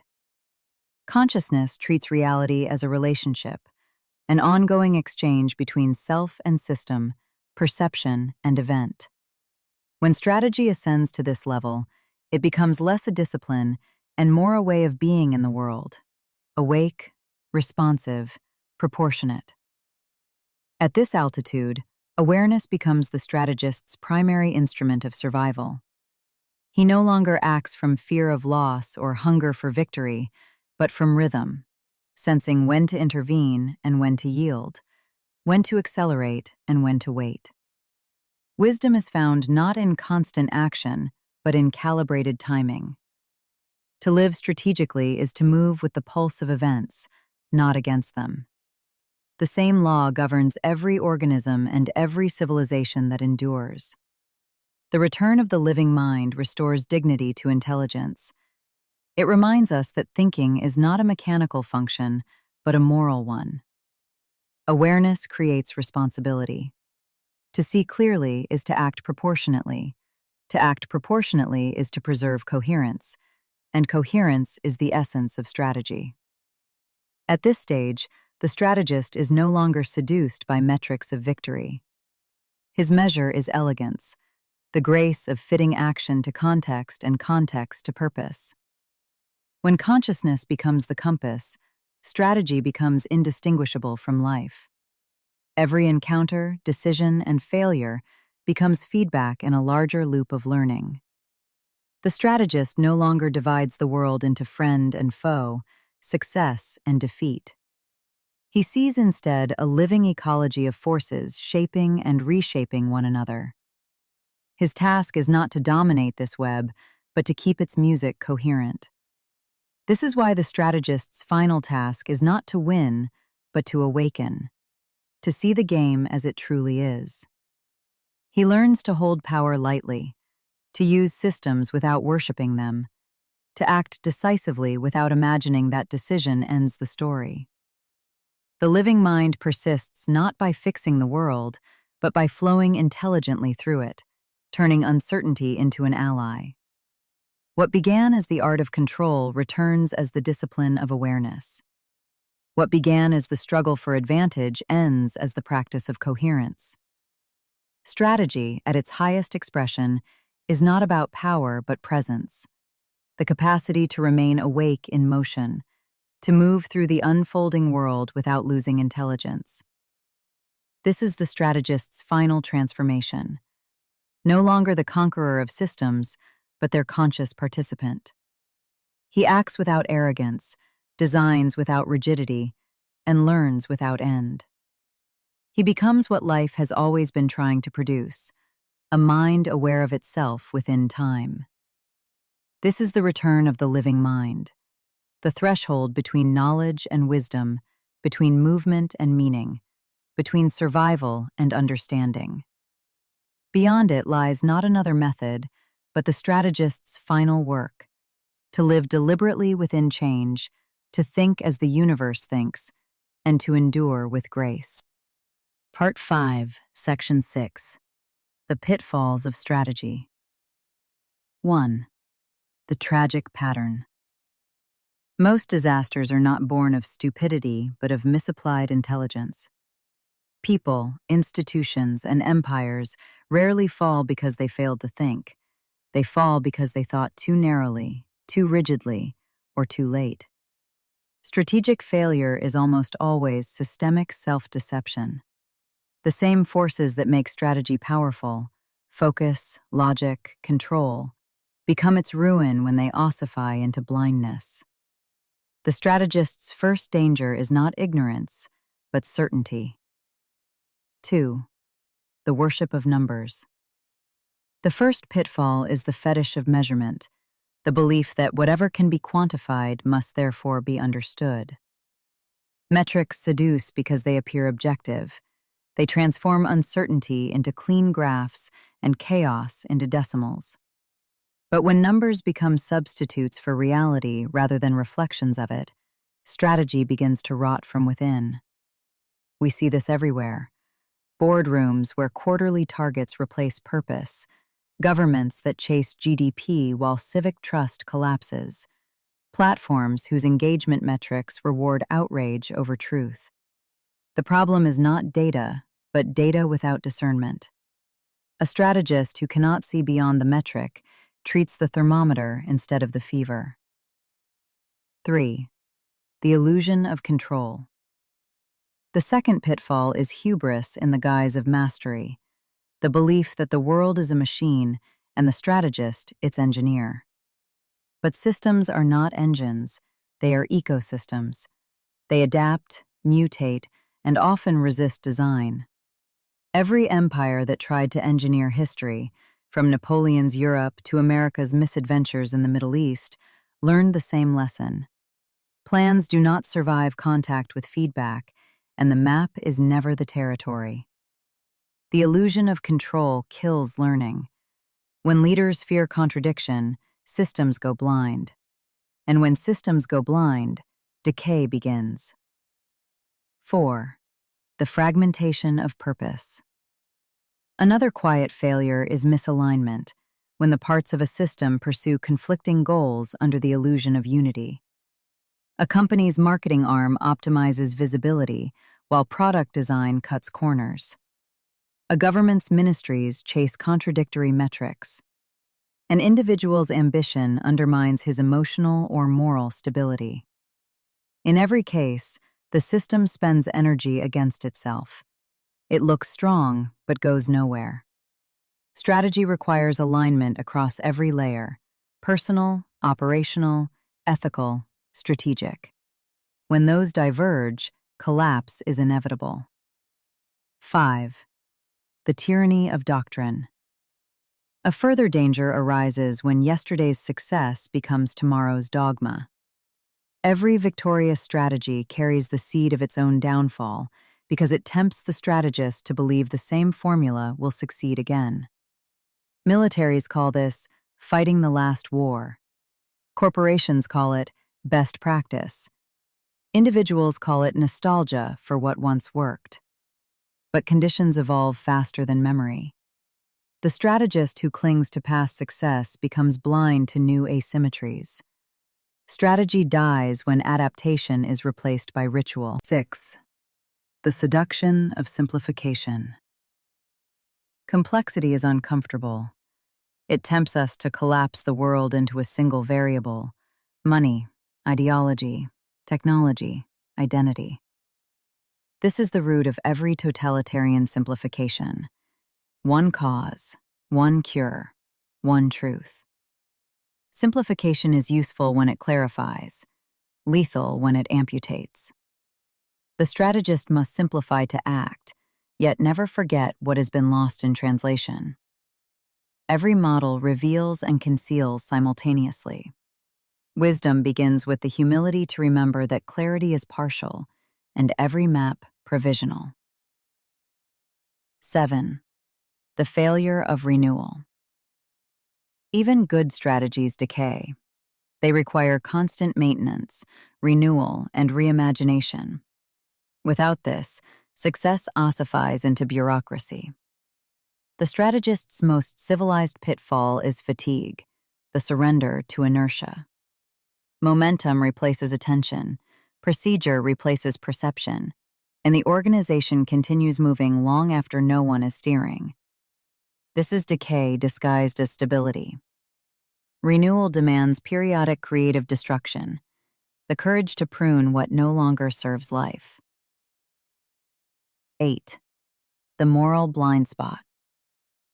Behind most strategic failures lies a moral one. When the means devour the ends, a strategy corrodes the legitimacy that sustains it. Empires that rule by cruelty, companies that exploit trust, individuals who win by deceit, all can succeed for a season, but they spend the moral capital that keeps systems coherent. Without legitimacy, coordination collapses. Without trust, power turns inward and consumes itself. The fall appears sudden, but it began long before, on the day success became an excuse for blindness. 9. The antidote. Strategic humility. The only real antidote to these pitfalls is humility, not passivity, but awareness of limitation.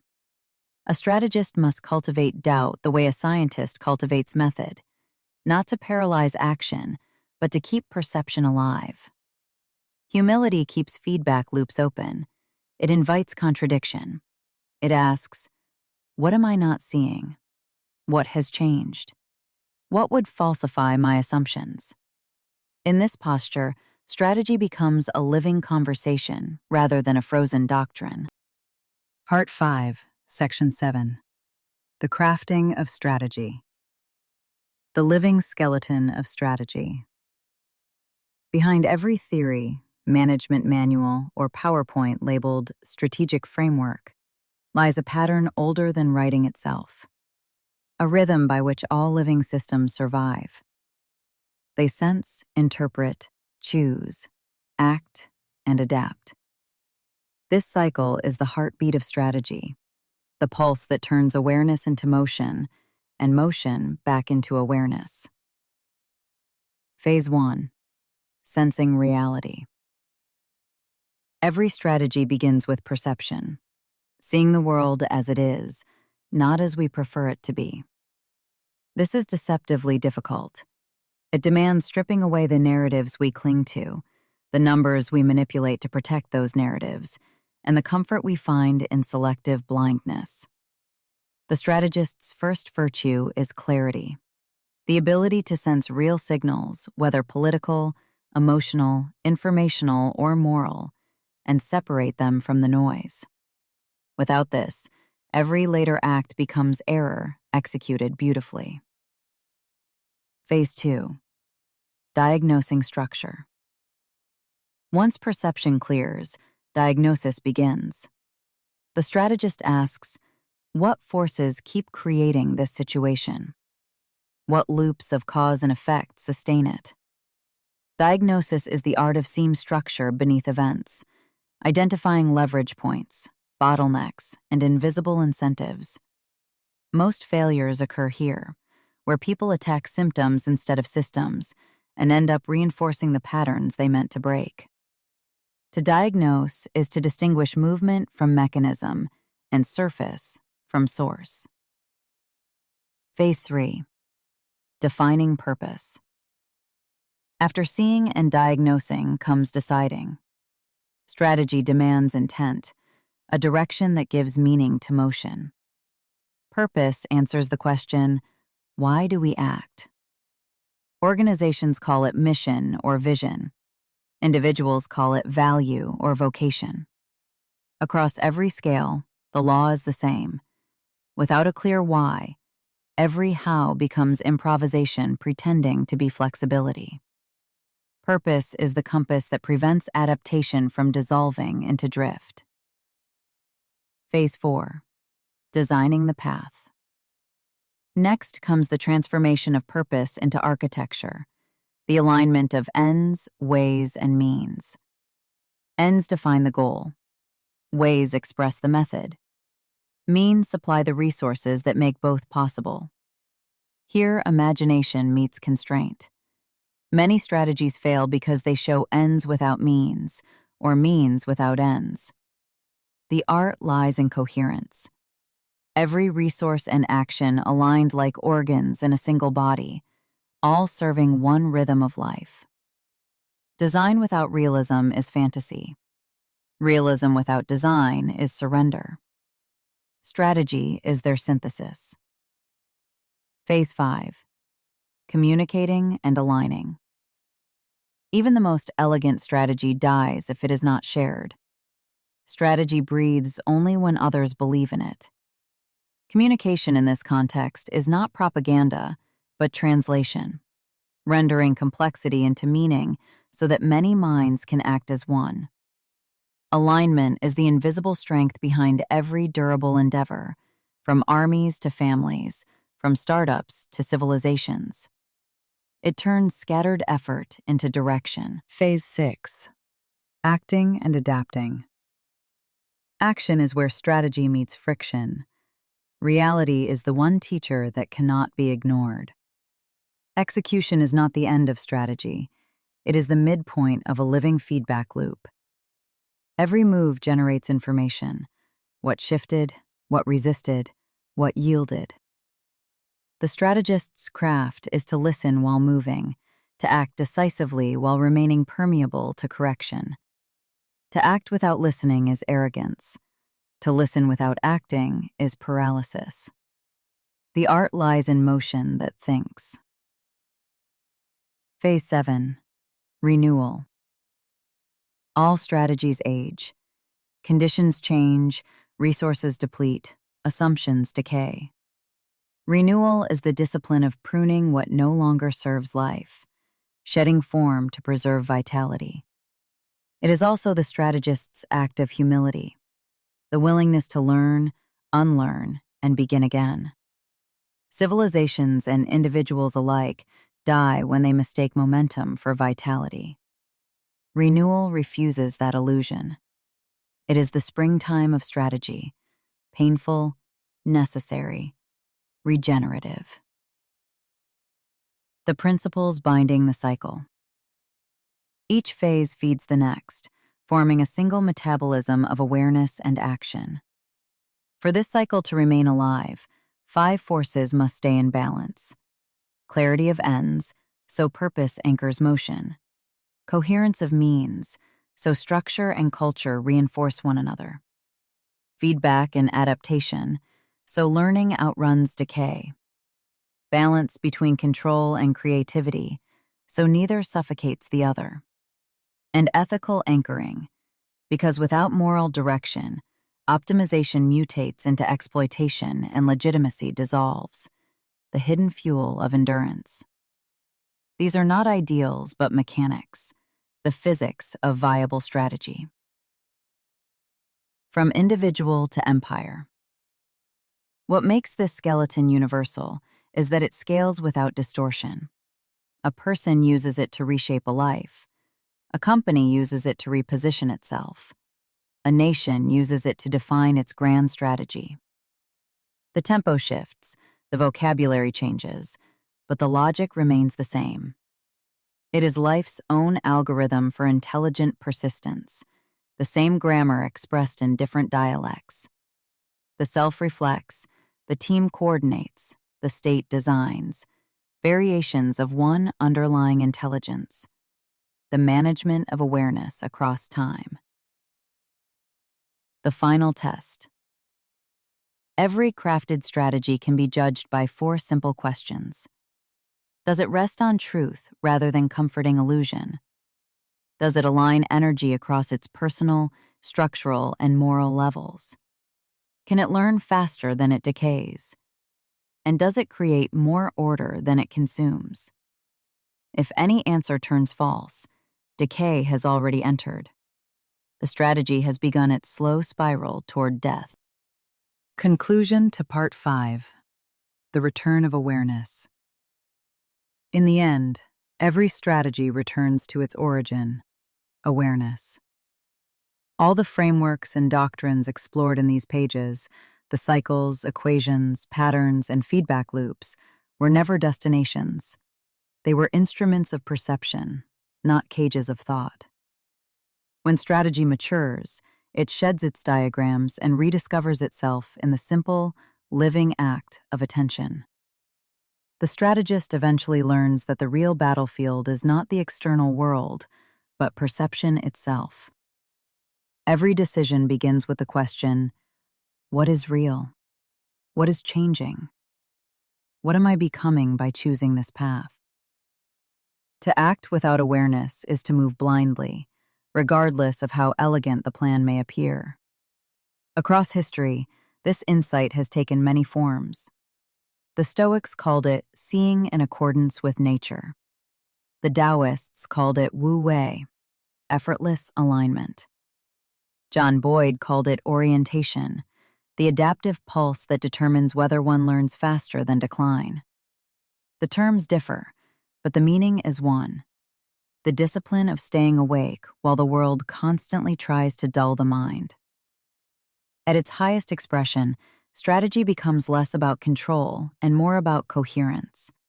It no longer seeks to conquer the world, but to move intelligently within it, to align perception, intention, and consequence into a single, continuous rhythm. It becomes an act of participation rather than domination, of lucidity within change. At this altitude, moral and practical intelligence merge. Awareness becomes both compass and conscience. To see clearly is already to act responsibly, because clarity reveals cost. A strategist who perceives truly cannot remain indifferent. To understand the structure of life is to inherit a duty toward its preservation. Thus, the final evolution of strategy is not mastery, but mindfulness, not the withdrawal from conflict, but lucid presence within it. The strategist's deepest gift is not foresight or manipulation, but the ability to preserve coherence amid turbulence, to keep intelligence alive through cycles of rise and decline. All systems fail. All plans dissolve. But awareness, the capacity to sense, learn, and renew, endures. It is the strategist's only real inheritance, and the one faculty no decay can erase. When everything else has burned away, the doctrines, the victories, the institutions, what remains is a mind that still sees clearly. That is the quiet triumph of the strategist. Not power, but perception kept intact. Not control, but consciousness. Not victory, but understanding. And from that understanding flows the last commandment: stay awake within the storm. Part 6. Ascent. The Strategist's Code. Chapter 6. The Strategist's Code. Section 1. The Moral Horizon of Strategy. Every strategy carries a shadow. Behind every decision to move forward stands a quiet but relentless question. Toward what? Power in itself is neutral. Like fire, it illuminates and burns in equal measure. It is the great amplifier of intention. It does not change character. It reveals it. Give a strategist more power, and you do not create a new being. You expose the old one, magnified. The strategist who forgets this becomes merely efficient in the service of appetite. He wins battles while losing direction. He achieves coherence in motion, but collapse in meaning. His logic remains intact, yet his world begins to rot. The fall of the Roman Republic is the classic lesson here. Strategic brilliance outpaced moral legitimacy, and success devoured its own foundation. At its highest form, Strategy is not the triumph of will, but the alignment of will with truth. Machiavelli taught rulers how to survive. Aren reminded them how to remain human. Between those poles lies the moral horizon, the invisible boundary where mastery becomes decay. To cross it is to win brilliantly and perish slowly. A good strategist expands that horizon instead of exploiting it. He asks not only what works, but what deserves to endure, knowing that strategy without ethics is refined predation, and that predation, even when intelligent, consumes its own foundations. In politics, this horizon appears as legitimacy, the consent that allows power to last. In business, it appears as trust, the invisible contract that keeps systems functional. In personal life, it appears as integrity, the inner coherence that makes endurance possible. Every field, every age, eventually arrives at the same question: is this victory worth what it costs the whole? The answer decides whether strategy becomes art, the creation of order with purpose, or pathology, the optimization of decay. The strategist must therefore live with double vision, to see both the move that wins today and the system that must still stand tomorrow. That fusion of intelligence with conscience is the true mark of strategic maturity. Without it, every success becomes an elegant form of collapse. Part 6, Section 2. The Mind of the Strategist. Every strategy begins in perception, and perception is never pure. Before confronting the chaos of the world, we must confront the chaos of the self. Fear, ego, fatigue, ideology, and trauma form the internal fog through which every strategist must see. They distort the signal, bend judgment, and turn complexity into projection. You do not see your enemy, your market, or your opportunity as they are. You see your own reflection refracted through desire. Clausewitz called this friction, and he spoke mostly of its external forms: terrain, weather, bureaucracy, chance. But the deeper friction is internal, the dissonance between what we want to be true and what is. That is the real battlefield. To see clearly is the rarest courage. It requires silence before motion, an inner stillness where perception stops serving ego and starts serving reality. Strategy begins, therefore, not with power, but with poise. It is born from the discipline of seeing without distortion. A strategist must become both scientist and monk, measuring signals with precision while suspending judgment until the noise subsides. He must hold paradox without collapse, accepting that clarity often feels like doubt, and that certainty is often camouflage for fear. This inner balance turns uncertainty from threat to teacher. Every setback becomes feedback. Every humiliation becomes calibration. The strategist ceases to react and begins to respond. In the end, all great strategy is self-knowledge expressed outwardly. The external campaign, military, political, artistic, or personal, is only a mirror of the inner discipline that precedes it. To conquer without self-awareness is to inherit confusion. To know oneself deeply is to gain a kind of intelligence no enemy can counterfeit. The strategist's true arena, then, is not the field but the mind, because until one can command perception, no amount of power will bring coherence. Part 6, Section 3. Strategy and the Architecture of Time. Strategy is not only the design of action, it is the design of time itself. It is how consciousness negotiates duration, how intelligence shapes the flow of becoming. To act strategically is to sculpt time into meaning, to know when to move, when to wait, and when to let decay do the work for you. Time is the hidden terrain of every contest. Power controls space. Wisdom controls tempo. The impulsive strategist burns through advantage faster than he can renew it. The stagnant one watches opportunity dissolve before acting. The art lies in synchronization, the harmony between inner readiness and outer condition. Every strategist must therefore master 4 dimensions of time. First is timing, the precise moment to act. A premature move wastes strength, while a delayed one lets decay win. Timing is not luck, but attunement, the ability to sense thresholds before they become visible. Second is tempo, the rhythm and acceleration of action. Tempo governs initiative, the power to set the pace of events. Boyd's OODA loop proved that speed of adaptation, not brute size of force, often decides victory. Yet tempo without awareness becomes frenzy, and awareness without tempo becomes paralysis. Third is duration, the length of coherence. Some victories are pyrrhic because they cannot be sustained.